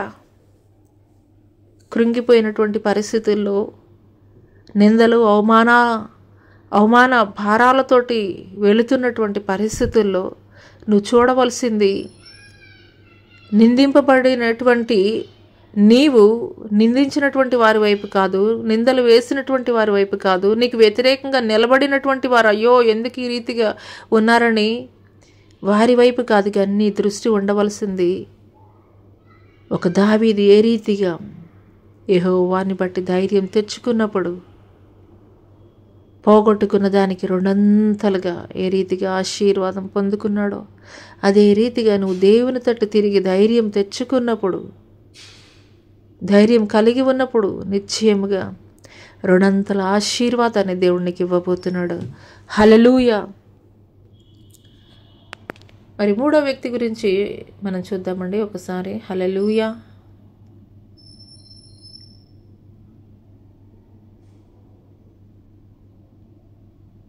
నాలుగవ వ్యక్తి ఏలియా అండి. ఏలియా యొక్క జీవితాన్ని గురించి మనం తెలుసుకుందాం కొద్ది నిమిషాలు. ఈ యొక్క ఏలియా ఎవరు అనంటే కనుక ఒక ప్రవక్త. మొదటి రాజుల గ్రంథం 17వ అధ్యాయం 1వ వచనంలో చూసుకున్నట్లయితే, అంతటి గిలాదు కాపురస్తుల సంబంధియును తిష్బీయుడునైన ఏలియా అహాబు నద్దకు వచ్చి, ఎవని సన్నిధిని నేను నిలవబడి ఉన్నాను, ఇశ్రాయేలు దేవుడైన ఆ యెహోవా జీవముతోడు నా మాట ప్రకారముగాక ఈ సంవత్సరంలో మంచైను వర్షమైను పడదని ప్రకటించాను. హల్లెలూయా. ఈ యొక్క ప్రవక్త ఏం చేస్తున్నాడండి? రాజైనటువంటి అహాబు నద్దకు వచ్చి ఏం చెప్తున్నాడు? యెహోవా జీవముతోటు నా మాట ప్రకారము ఈ సంవత్సరం మంచైన వర్షమైన పడదని దేవుని పక్షముగా నిలబడి ప్రకటించినటువంటి వ్యక్తిగా ఉన్నాడండి. హల్లెలూయా. ఎందుకొరకనంటే కనుక భయంకరమైనటువంటి పాపము ఏలుబడి అవుతున్నది. ఎందుకొరకనంటే కనుక అక్కడ దేవుని ప్రవక్తలు ఎవరైతే ఉన్నారో వారందరినీ కూడాను యెజబేలు రాణి ఆవిడ దేవుని యొక్క ప్రవక్తల్ని హతమార్చినటువంటి స్త్రీగా ఉన్నది. అటువంటి భయంకరమైనటువంటి పరిస్థితుల్లో ఏలియా వెళ్ళి మరి యెజబేలు రాణి యొక్క భర్త అయినటువంటి అహాబు నద్దకు వచ్చి చెప్తున్నాడు, వర్షమైనా మంచైనా కూడా పడదని ప్రకటించినప్పుడు 3 సంవత్సరాల వరకు కూడాను మరి ఆ యొక్క పట్టణంలో వర్షమైనా కానీ మంచైనా కానీ పడనటువంటి పరిస్థితుల్లో మరి 3వ సంవత్సరము దేవుడి యొక్క మాట ఈ యొక్క ఏలియా యొద్దకు వచ్చినప్పుడు ఆయన చెప్తున్నాడు. హల్లెలూయా. మొదటి రాజుల గ్రంథము ఒకసారి చూద్దామండి. మొదటి రాజుల గ్రంథము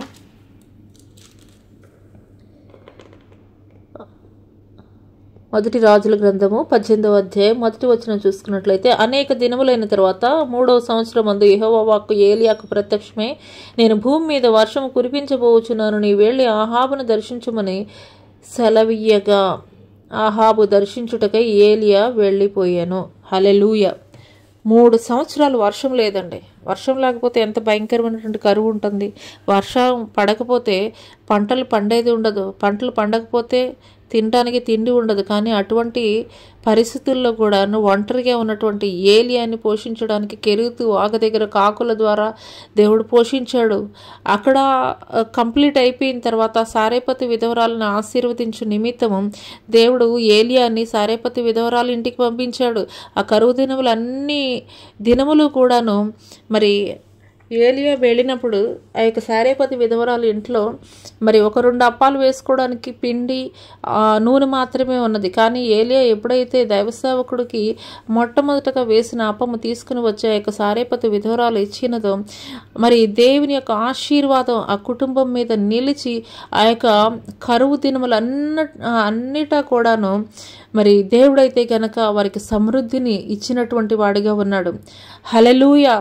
మరి ఆ తర్వాత 3 సంవత్సరాల తర్వాత మరి వర్షం చేస్తున్నానని చెప్పేసి దేవుడు మరి అహాబు రాజుకు నువ్వు తెలియపరచమని దేవుడు తెలియజేసినప్పుడు మరి అదే రీతిగా అనమాట ఏలియా ప్రార్థించినప్పుడు కుండపోత వర్షాన్ని దేవుడు కుమ్మరించినట్లుగా అయితే గనక లేఖనం ద్వారా తెలియజేయబడుతుంది. హల్లెలూయా. హల్లెలూయా. అంత మాత్రమే కాదు, ఒక ఏలియా ఏ రీతిగా నిలవబడినాడు అని అంటే కనుక ఒక ఏలియా రోషము కలిగినటువంటి ప్రవక్తగా అయితే కనుక మనం చెప్పవచ్చు. ఒక ఏలియా రోషము కలిగినటువంటి ప్రవక్త. మొదటి రాజుల గ్రంథము 18వ అధ్యాయము 19 నుండి 21 వచనాలు కనుక మనం చూసుకున్నట్లయితే, అయితే ఇప్పుడు నీవు ఇశ్రాయేలు వారిని అందరినీ యెజబేలు పోషించుచున్న బయలుదేవత ప్రవక్తలు 450 మందిని, అషేరాదేవి ప్రవక్తలైన 400 మందిని నా యొద్దకు కర్మేలు పర్వతమునకు పిలువనంపమని చెప్పాను. అహాబు ఇశ్రాయేలు వారి యొద్దకు దూతలను పంపి ప్రవక్తలను కర్మేలు పర్వతమునకు సమకూర్చెను. ఏలియా జనులందరి యొద్దకు వచ్చి, ఎన్నాళ్ల మటుకు మీరు 2 తలంపుల మధ్య తడబడుచుందురు? యెహోవా దేవుడైతే ఆయన అనుసరించుడి, బయలు దేవుడైతే వారిని అనుసరించుడని ప్రకటన చేయగా జనులు అతనికి ప్రత్యుత్తరముగా ఒక్క మాట అయినను పలుకకపోయిరి. హల్లెలూయా. ఇక్కడ కనుక మనం చూసుకున్నట్లయితే మరి దేవుని యొక్క ప్రవక్తలను చంపుతున్నటువంటి యెజబేలు రాణి యొక్క ప్రవక్తలైనటువంటి 450 మంది అషేరాదేవి ప్రవక్తలు, మరి 400 మంది 400 మంది బయలుదేవత ప్రవక్తలు మధ్య ఆయన సవాలు విసురుతున్నాడు. ఏమనంటే కనుక, ఎన్నాళ్ల మటుకు మీరు 2 తలంపుల మధ్య ఉంటారు? ఎన్నాళ్ల మటుకు మీరు 2 తలంపుల మధ్య ఉంటారు? యెహోవా దేవుడైతే గనక మీరు యెహోవాని మరి ప్రార్థించమని చెప్పేసి ఒక సవాలు విసురుతున్నాడు. హల్లెలూయా. యెహోవా దేవుడైతే అన్న అనుసరించుడు, బయలు దేవుడైతే వారిని అనుసరించుడని ఒక సవాలు విసురుతున్నాడు. ఈయన పక్షంగా ఎంతమంది ఉన్నారండి? ఈయన పక్షముగా ఎవరు లేరు. ఏలియా పక్షంగా నిలబడింది ఎంతమంది అనంటే కనుక 0. ఏలియా ఒక్కడు మాత్రమే నిలబడ్డాడు. కానీ అక్కడ ప్రవక్తలు ఎంతమంది ఉన్నారండి? 850 మంది ప్రవక్తలు మాత్రం లెక్క నేను చెప్తున్నానండి. ఇక్కడ 850 మంది ప్రవక్తలు ఉన్నారు. ఇంకా మిగిలిన వారు ఎంతమంది ఉన్నారో తెలియదు, మరి ఇక్కడ రాయబడలేదు. కానీ వీళ్ళందరి మధ్యలో కూడాను ఒక ఏలియా రోషము కలిగి ప్రకటిస్తున్నాడు. ఏమనంటే కనుక, యెహోవా దేవుడైతే యెహోవాను అనుసరించుడి, బయలు దేవుడైతే కనుక బయలుని దేవుణ్ణి మీరు అనుసరించడని సవాలు విసిరినటువంటి క్రమంలో వారు మొట్టమొదటగా వారికి అవకాశం ఇచ్చాడు. ఉదయకాల సమయం నుండి రాత్రికాల సమయం వరకు కూడాను అక్కడ ఒక బలిపీఠాన్ని కట్టి దాని మీద కట్టెలు పేర్చి దాని మీద బలి పశువుని వధించి మరి సాయంత్రం వరకు కూడా పిలిచినప్పుడు వారి దేవీ దేవతలు ఎవరు కూడాను దిగి రాలేనటువంటి పరిస్థితుల్లో అప్పుడు ఏలియా అయితే కనుక మరి మోకరించి ప్రార్థన చేస్తున్నాడు. హల్లెలూయా. మొదటి రాజుల గ్రంథము 18వ అధ్యాయము 38వ వచనం కనుక మనం చూసుకున్నట్లయితే, అతడు ఇలాగన ప్రార్థన చేయుచుండగా యెహోవా అగ్ని దిగి దహన బలి పశువును, కట్టెలను, రాళ్లను, బుగ్గిని దహించి కందకమందున నీళ్లను ఆరిపోజేసెను. హల్లెలూయా. ఏలియా ప్రార్థించడం స్టార్ట్ చేశాడండి. ఏలియా ప్రార్థించడం స్టార్ట్ చేసిన వెంటనే ఆయన ప్రార్థిస్తూనే ఉన్నాడు. ఆకాశం నుండి అగ్ని దిగి వచ్చింది. ఆ యొక్క బలి పశువును, మరి కందకాన్ని, రాళ్ళని, నీటిని, సమస్తాన్ని కూడా బుగ్గిగా మార్చివేసింది. హల్లెలూయా. రోషము కలిగినటువంటి ప్రార్థన అండి. రోషము కలిగినటువంటి విశ్వాసం కలిగి ఉన్నాడండి. రోషము కలిగినటువంటి ప్రవక్తగా పిలువబడుతున్నాడు ఈ యొక్క ఏలియా. హల్లెలూయా. ఈ యొక్క ఏలియా పక్షంగా ఎంతమంది ఉన్నారనంటే కనుక ఎవరు కూడా లేరు. కానీ ఒంటరిగానే ఉన్నాడు. అనేక సార్లు దేవుని సువార్త ప్రకటించడానికి చాలా భయపడిపోతుంటాం. ఆనాడు ఏలియా నిలబడింది ఒక్కడేనండి. ఎదుట నిలబడింది ఈ యొక్క గ్రంథంలో రాయబడింది ఎంతమంది అనంటే కనుక ప్రవక్తలు 850 మంది. కానీ దేవుడి పక్షంగా నిలబడింది ఎంతమంది అనంటే కనుక ఒక్క ఏలియా మాత్రమే. కానీ ఏలియా పక్షముగా దేవుడు నిలబడ్డాడు. ఏలియా దేవుడి పక్షంగా నిలబడ్డాడు కాబట్టి ఏలియా పక్షంగా దేవుడు నిలబడ్డాడు. ఏలియా ప్రార్థిస్తుండగానే ఆకాశం నుండి అగ్ని దిగి వచ్చి ఆ యొక్క దహన బలి పశువుని దహించి వేసినట్లుగా మనం చూస్తున్నాం. హల్లెలూయా. నీ పక్షంగా ఎంతమంది నిలబడ్డారని కాదు, నీ పక్షంగా ఎంతమంది సపోర్ట్ చేస్తున్నారని కాదు, నీ పక్షంగా ఎంతమంది మాట్లాడుతున్నారనేది కాదు. నువ్వు మాట్లాడుతున్నటువంటి మాట, నువ్వు ప్రకటిస్తున్నటువంటి దేవుడు సత్యమైనటువంటి దేవుడా కాదా? నువ్వు సత్యమైనటువంటి సువార్తనే నువ్వు ప్రకటిస్తున్నావా లేదా? సత్యమైనటువంటి బోధనే నువ్వు చేస్తున్నావా లేదా? సత్యమైనటువంటి దేవుడు పక్షంగా నువ్వు నిలబడుతున్నావా లేదా?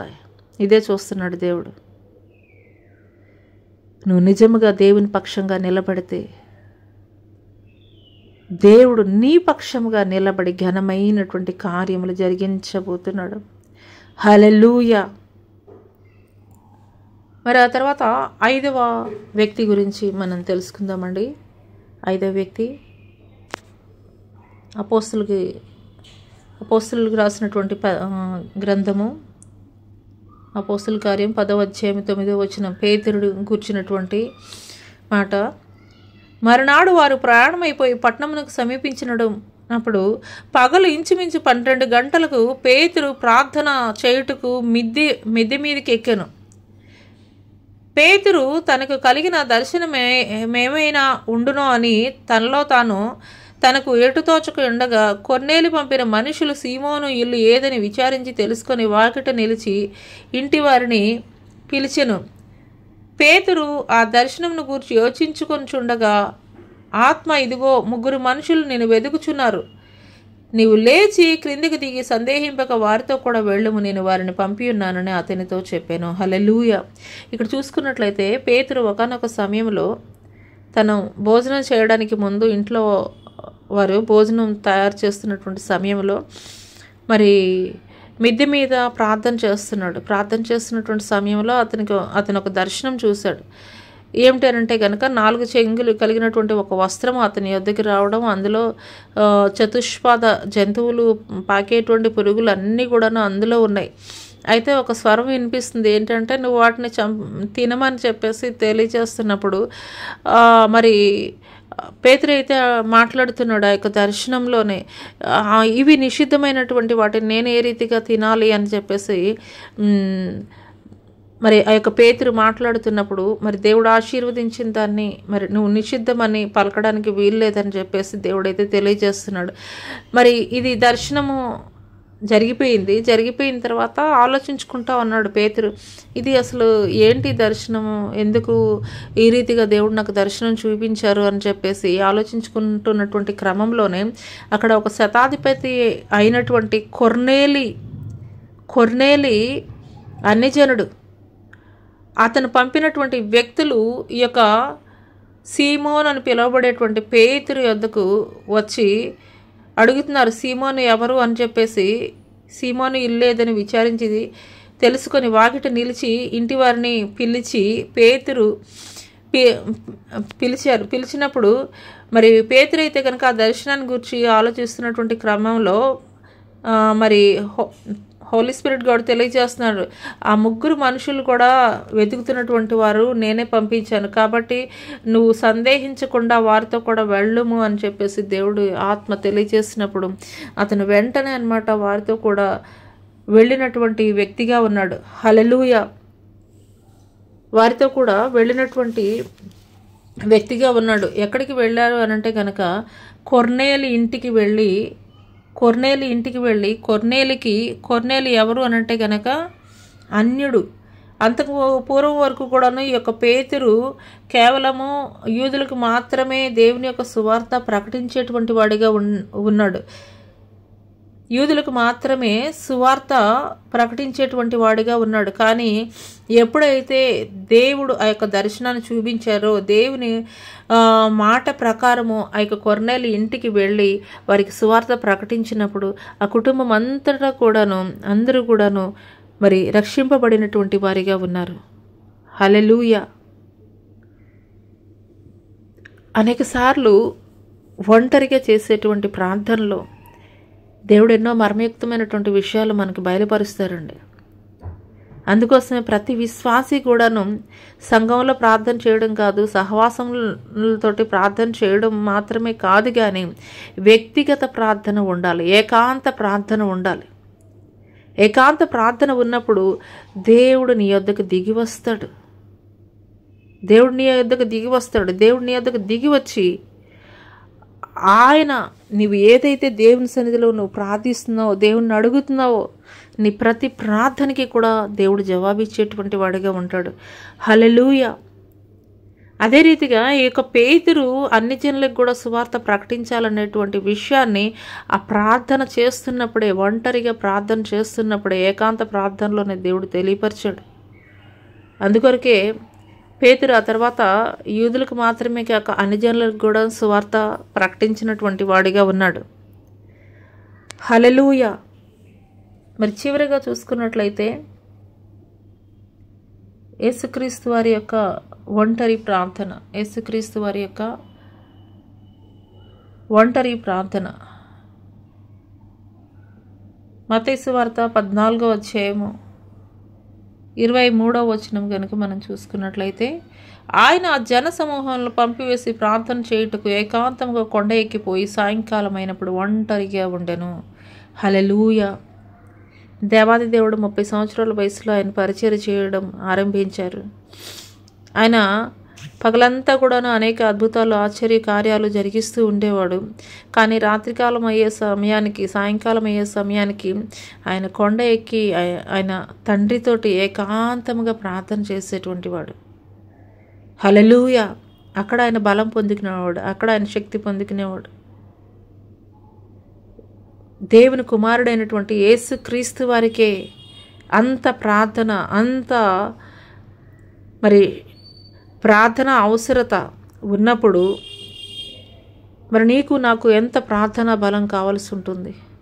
ఏకాంత ప్రార్థన ప్రతి ఒక్కరి జీవితంలో కూడా అవసరమై ఉన్నదని ఈ దినం పరిశుద్ధాత్ముడు తెలియజేస్తున్నారు. హల్లెలూయా. అంత మాత్రమే కాదు, గెత్సెమనే వనంలో మత్తయి సువార్త 26 నుండి 39 వచనాల్లో మనం చూసుకున్నట్లయితే అక్కడ తీసుకెళ్ళడానికి పేతురు, యోహాను, యాకోబులు ముగ్గురిని తీసుకుని వెళతారు. కానీ ఆయన కూతవేటు దూరంలో వారిని ఉంచి ఆయన మాత్రం ఏకాంతంగా ప్రార్థన చేస్తూ ఉంటారు తండ్రితోటి. హల్లెలూయా. అందుకొరకే తండ్రిని అడిగినప్పుడు, దేవా నీ చిత్తమైతే, తండ్రి నీ చిత్తమైతే ఈ పాత్రను నా ఎద్దు నుండి తొలగించమని చెప్పి మరి అది కూడా నీ చిత్తమే నా పట్ల సిద్ధించునుగా, కానీ ఆ పాత్రలను ఆయన తాగినట్లుగా మనం చూస్తున్నాము. తండ్రి చిత్తాన్ని నెరవేర్చినటువంటి వాడిగా ఉన్నాడు. ప్రతి దినము కూడాను తండ్రితోటి ఏకాంతముగా గడపడానికి కొండకు వెళ్ళి ప్రార్థించారు. కొండ అనుభవాన్ని మనం కలిగి ఉండాలి. కొండ అనుభవాన్ని మనం కలిగి ఉండాలండి. హల్లెలూయా. ఆనాడు యేసుక్రీస్తు వారు ప్రతి దినము కూడాను ఆయన పగలంతా కూడాను అద్భుత కార్యాలు, ఆశ్చర్య కార్యాలు, ఆయన సువార్త ప్రకటిస్తూ సాయంకాల సమయంలో తండ్రితోటి మాట్లాడు నిమిత్తం ఏకాంతముగా ఆయన ప్రార్థన చేసేటువంటి వాడు. హల్లెలూయా. యేసుక్రీస్తు వారికి ఏకాంత ప్రార్థన అవసరమైనప్పుడు, అంత మాత్రమే కాదు, యేసుక్రీస్తు వారు బాప్తిసం పొందుకున్న తర్వాత ఆయన ఆత్మ ద్వారా 40 దినాలు ఉపవాస ప్రార్థన నిమిత్తము ఆయన అరణ్యమునకు కొనిపోబడినని ఉంటుంది. అక్కడ ఎంతమంది ఉన్నారండి? యేసుక్రీస్తు శిష్యులు ఏమైనా ఉన్నారా అక్కడ? లేదంటే కనుక ఏమైనా గుంపు ఏమైనా ఉన్నారా? ఎవరు లేరు. ఏకాంతంగా అరణ్యంలో ఆయన ప్రార్థన చేసుకున్నాడు. ఆయన చేసినటువంటి ప్రతి ప్రార్థన కూడా ఏకాంత ప్రార్థనగానే ఉన్నది. అందుకొరకే తండ్రి చిత్తాన్ని నెరవేర్చాడు. తండ్రి కుడి పార్శ్వమున ఆసీనుడై ఉన్నాడు. హల్లెలూయా. ఇక ఉదయకాల సమయంలో దేవాది దేవుడు మాట్లాడుతున్నారు. ఒంటరి అయిన వారు 1000 మంది అగును, ఎన్నిక లేనివాడు బలమైనటు జనమగును అని దేవుడు మాట్లాడుతున్నారు. హల్లెలూయా. నువ్వు ఒంటరిగా ఉంటున్నావా? నీ యొక్క జీవితం ఒంటరిగా ఉన్నదని నువ్వు ఆలోచిస్తున్నావా? ఒంటరిగా గడిపినటువంటి, ఒంటరిగా ప్రార్థన చేసినటువంటి ఒక యాకోబుని ఇజ్రాయేలుగా దేవుడు మార్చాడు. ఒంటరిగా ఉన్నటువంటి సమయంలోనే మోషేని మండుచున్న పొద ద్వారా దేవుడు మాట్లాడి ఇజ్రాయేలుకి నాయకుడిగా దేవుడు నియమించాడు.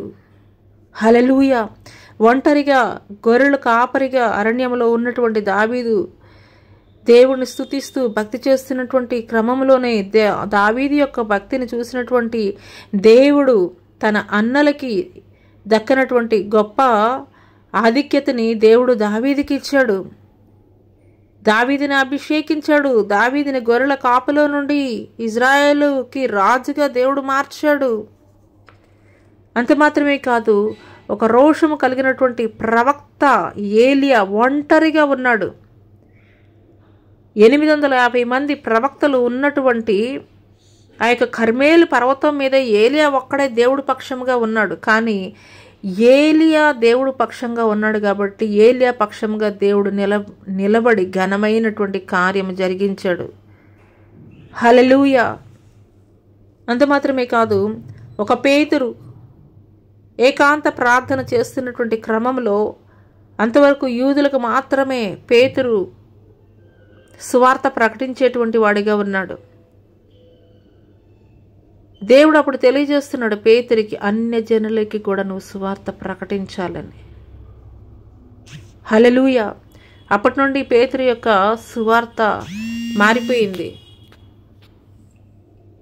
యూదులకు మాత్రమే కాదు, అన్య జనులకి కూడా దేవుని యొక్క సువార్త ప్రకటించడం ఆరంభించాడు. యేసుక్రీస్తు వారు కూడాను ఒంటరి ప్రార్థన, ఆయన బాప్తిసం పొందుకున్న తర్వాత ఆత్మ ద్వారా అరణ్యంలోనికి కొనిపోబడింది, ఏకాంత ప్రార్థన చేశారు. అనేక సార్లు ఆయన ఒంటరిగానే ప్రార్థన చేయడానికి కొండ మీదకి వెళ్ళేవారు. గెత్సెమనే వనంలో కూడా ఆయన ఒంటరిగానే ప్రార్థన చేశారు. హల్లెలూయా. ఈ యొక్క ఉదయకాల సమయంలో ఈ యొక్క మాటలు వింటున్నటువంటి ప్రియ సంగమా, ఆనాటి అపోస్తులని పిలువబడినటువంటి యేసుక్రీస్తు వారి శిష్యులు కూడాను ఎప్పుడైతే పెంతెకొస్తు పండుగ దినమున వారు పరిశుద్ధాత్మను పొందుకున్నారో మేడగదిలో అందరూ కూడి ఉన్నారు. కానీ ఆ తర్వాత ఒక్కొక్క ప్రాంతానికి ఉజ్జీవ జ్వాల రగిలించు నిమిత్తం పంపబడినటువంటి వారిగా ఉన్నారు. ఉజ్జీవ జ్వాల రగిలించినటువంటి వారిగా ఉన్నారు. హల్లెలూయా. ఇక ఉదయకాల సమయంలో ఈ మాటలు వింటున్నటువంటి ప్రియ సంగమా, నేను ఒంటరిని, నా వల్ల ఏమీ కాదు, నాకు ఏమి చేత కాదని నువ్వు ఆలోచిస్తున్నావేమో. దేవుని సన్నిధిలో మొరపెడుతున్నావేమో, నా పక్షంగా నిలబడేటువంటి వారు ఎవరూ లేరని. కానీ యొక్క ఉదయకాల సమయంలో దేవుడు మాట్లాడుతున్నారు. నువ్వు ఎప్పుడైతే ఏకాంతముగా దేవునితోటి నువ్వు సహవాసం చేస్తావో, దేవుని యొద్ద మోకరించి ప్రార్థించగలుగుతావో, నీ పక్షంగా దేవుడు నిలబడబోతున్నాడు. నీ పక్షంగా దేవుడు ఘనమైనటువంటి కార్యములు జరిగించబోతున్నాడు. ఒక మోషే జీవితంలో, ఒక ఏలియా జీవితంలో, ఒక పేతురు జీవితంలో, ఒక యాకోబు జీవితంలో, ఒక దావీదు జీవితంలో ఏ రీతిగా ఘనమైనటువంటి కార్యములు దేవుడు జరిగించారో, యేసుక్రీస్తు వారు మనకి మాదిరి అయినటువంటి యేసుక్రీస్తు వారు ఏ రీతిగా ఏకాంత ప్రార్థన జరిగించారు, అదే రీతిగా ఇక ఉదయకాల సమయంలో ఈ మాటలు వింటున్నటువంటి ప్రియ సంగమా, నీవు కూడా అటువంటి ఏకాంత ప్రార్థన నువ్వు చేయగలిగితే నీ పక్షముగా దేవుడు నిలబడి ఘనమైనటువంటి కార్యములు జరిగించబోతున్నాడు. అట్టి కృప దేవుడు నీకు దయచేయనుగాక. ఆమేన్. ముగింపు ప్రార్థన చేసుకుందామండి. మహాగణుడ, మహోన్నతుడ, సర్వశక్తుడైనటువంటి దేవానికి వేలాది కోట్ల వందనాలు, స్తుతులు, స్తోత్రాలు చెల్లిస్తున్నాం తండ్రి. గడిచిన కాలం అంతా నీ కృపలో భద్రపరిచి కాచి కాపాడిన దేవానికి స్తుతి స్తోత్రం తండ్రి. అయ్యా తండ్రి ప్రభ, ఇంతవరకు కూడా తండ్రి ప్రభ మీరు మాట్లాడిన ప్రతి మాటను బట్టి మీకు వందనాలు, స్తుతులు, స్తోత్రాలు నాయన. అయ్యా మా ముందు నాయన అనేక మంది భక్తులను తండ్రి మీరైతే ఉంచారు నాయన. అయ్యా వారు ఒంటరిగా ఉన్నటువంటి సమయంలో తండ్రి వారు చేసినటువంటి ఒంటరి ప్రభ ఏకాంత ప్రార్థన ఆలకించినటువంటి దేవుడు తండ్రి ప్రభ వారి జీవితాల్లో తండ్రి ప్రభ ఉన్నతమైనటువంటి కార్యములు వారి జీవితాల్లో మీరు జరిగించారయ్యా. మీకు స్తోత్రాలు తండ్రి ప్రభ. అయ్యా యొక్క ఉదయకాల సమయంలో తండ్రి ప్రభ, అయ్యా తండ్రి ప్రతి వ్యక్తి జీవితంలో కూడా తండ్రి ప్రభ అయ్యా మీరు ఏ రీతిగా ఏకాంత ప్రార్థన మీరు జరిగించారో అదే రీతిగా తండ్రి ప్రభ అయ్యా తండ్రి ఈ మాటలు వింటున్నటువంటి ఈ ప్రార్థనలో ఏకీభవిస్తున్నటువంటి నీ ప్రియ బిడ్డలు కూడా తండ్రి ప్రభ ఏకాంత ప్రార్థన గడపడానికి కూడా కృప చూపించండి. మీకు స్తోత్రాలు తండ్రి. నీతో సహవాసం చేయడానికి తండ్రి ప్రభా వారిలో ఆసక్తి కలుగజేయండి, వారిని ప్రేరేపించండి. మీకు స్తోత్రాలు తండ్రి. అయా మా పితరులు ఏ రీతిగా తండ్రి ప్రభా వారు ఒంటరిగా ఉన్నప్పుడు ఏకాంత ప్రార్థన చేస్తున్నప్పుడు వారి జీవితాల్లో ఎటువంటి ఘనమైనటువంటి కార్యములు వారి పక్షంగా నిలబడి మీరు జరిగించారో తండ్రి ప్రభా అదే రీతిగా తండ్రి ప్రభా ఏ సమస్యలతోటి తండ్రి ప్రభా తండ్రి ప్రభా ప్రతికూలమైనటువంటి పరిస్థితుల్లో ఏ అనారోగ్య సమస్యల్లో తండ్రి ప్రభా ఎటువంటి పరిస్థితుల్లో ఒంటరిగా పోరాటం జరిగిస్తున్నప్పటికీ కూడా తండ్రి ప్రభా తండ్రి మీరు మాట్లాడిన ప్రతి మాట కూడా తండ్రి ప్రభా తండ్రి వారి హృదయాలను తండ్రి ప్రభా తండ్రి ప్రభా నింపబడేటువంటి రీతిగా తండ్రి ప్రభా వారిని ఆదరించేటువంటి రీతిగా తండ్రి మీరు మాట్లాడిన ప్రతి మాటను బట్టి మీకు వందనాలు, స్తుతులు, స్తోత్రాలు తండ్రి. రోగులుగా ఉన్న వారిని స్వస్థపరచండి, బలహీనలు బలపరచండి, ఒంటరిగా ఉన్నటువంటి వారిని తండ్రి మీరు ధైర్యపరచండి. మీకు స్తోత్రాలు. మీకు వందనాలు చెల్లిస్తున్నాం తండ్రి. అదేవిధంగా తండ్రి ప్రభా అయ్యా గర్భఫలం కోసం ఎదురు చూస్తున్నటువంటి వారు తండ్రి ప్రభా, వివాహాల కొరకు ఎదురు చూస్తున్నటువంటి వారు, ఉద్యోగాల కొరకు ఎదురు చూస్తున్నటువంటి వారు, అయ్యా వీసాల కొరకు ఎదురు చూస్తున్నటువంటి వారు నాయన తండ్రి ప్రభా, అదే రీతిగా నాయన తండ్రి ప్రభా అయా శరీరంలో ఉన్నటువంటి ప్రతి బలహీనతను కూడా తండ్రి ప్రభా మీరు బలముగా మార్చండి. అయ్యా మీకు స్తోత్రాలయ. అయ్యా యాక్సిడెంట్స్తో హాస్పిటల్స్తో ఉన్నటువంటి వారిని జ్ఞాపకం చేసుకోండి. అయ్యా మీకు స్తోత్రాలయ. అయ్యా ఒంటరిగా గడుపుతున్నటువంటి వారు నాయన, ఒంటరి జీవితం గడుపుతున్నటువంటి వారు అయ్యా మాకు సహాయకులు ఎవరు లేరని తండ్రి విధవరాండ్రను జ్ఞాపకం చేసుకోండి. అయ్యా తండ్రి బిడ్డలతోటి తండ్రి నిరాకరింపబడినటువంటి వారు, భర్తతోటి నిరాకరింపబడినటువంటి వారు తండ్రి ప్రభా అనేకులు నాయన నా తండ్రి ప్రభా అయా తల్లిదండ్రుల ద్వారా వదిలివేయబడి తండ్రి ప్రభా అనాథలుగా ఉన్నటువంటి బిడ్డల్ని జ్ఞాపకం చేసుకోండి. ఈ సమయంలో తండ్రి వారి పక్షముగా తండ్రి ప్రభా అయా తండ్రి ప్రభా మీరు నిలబడండి. అయ్యా మా పితరుల జీవితాల్లో ఎటువంటి అద్భుతాలు ఆశ్చర్య కార్యాలు మీరు జరిగించారో తండ్రి ప్రభా అదే రీతిగా తండ్రి వీరి కుటుంబాల్లో వీరి జీవితాల్లో కూడా అటువంటి ఘనమైనటువంటి కార్యాలు మీరు జరిగించమని తండ్రి ప్రభా విన్నటువంటి వాక్యము తండ్రి దుష్టుడు ఎత్తుకొని పోకుండా తండ్రి అయ్యా తండ్రి ప్రభా ఫలించుటకు కృప చూపించమని, నీ రాకడ ఆలస్యమైతే నీ చిత్తమైతే మరి ఈ రీతిగా తండ్రి ప్రభా నేను స్తుతించడానికి, మహింపరచడానికి, ఘనపరచడానికి కృప చూపించమని నజరుడైన యేసు అతి పుణ్య పరిశుద్ధ నామములో అడిగి వేడుకొనుచున్నాం ప్రియ పరలోకపు తండ్రి, ఆమేన్. తండ్రి అయినటువంటి దేవుని దయ, కుమారుడైనటువంటి యేసుక్రీస్తు వారి యొక్క కృప, పరిశుద్ధాత్మ యొక్క అన్యోన్య సహవాసము ఆయన సన్నిధి ఈ భూలోకంలో ఉన్న సకల పరిశుద్ధులకి ఈ యొక్క సామాజిక మాధ్యమం ద్వారా ఎంతమంది అయితే పాల్గొంటున్నారో వారి జీవితాల్లో దేవుడు నూతనమైనటువంటి కార్యములు జరిగించనుగాక, ఆమేన్. ప్రభు యేసు రక్తమే జయం, శిలువ రక్తమే జయం, ఉపాధికులంత నాశనం ప్రభు యేసు నాకు సంపూర్ణ విజయం కలిగినగాక, ఆమేన్. Jyothirmayi with Jesus YouTube channel ద్వారా ఈ యొక్క సత్యమైనటువంటి సువార్త దేవుని మాటలు మీ యొక్క హృదయాల్లో, మీ యొక్క కుటుంబాల్లో నూతనమైనటువంటి కార్యాలు దేవుడు జరిగించుచున్నాడని ఈ యొక్క వర్తమానముల ద్వారా మీ కుటుంబాలు, మీ జీవితాల్లో ఆదరణ కలగజేయబడుతుందని నేనైతే నమ్ముచున్నాను. మరి అనేకులకు ఈ యొక్క సత్యమైనటువంటి సువార్తను ప్రకటించండి, వారి జీవితాల్లో కూడా వెలుగులు నింపండి. తద్వారా దేవుడు ఈ వారమంతా మీరు చేస్తున్నటువంటి పనుల్లో, ప్రయత్నాల్లో, సమస్త విషయాల్లో దేవుడు మీకు తోడై మిమ్మల్ని బలపరచునుగాక, ఆమేన్. అందరికీ ప్రైజ్ లార్డ్ అండి, ప్రైజ్ లార్డ్, ఆమేన్.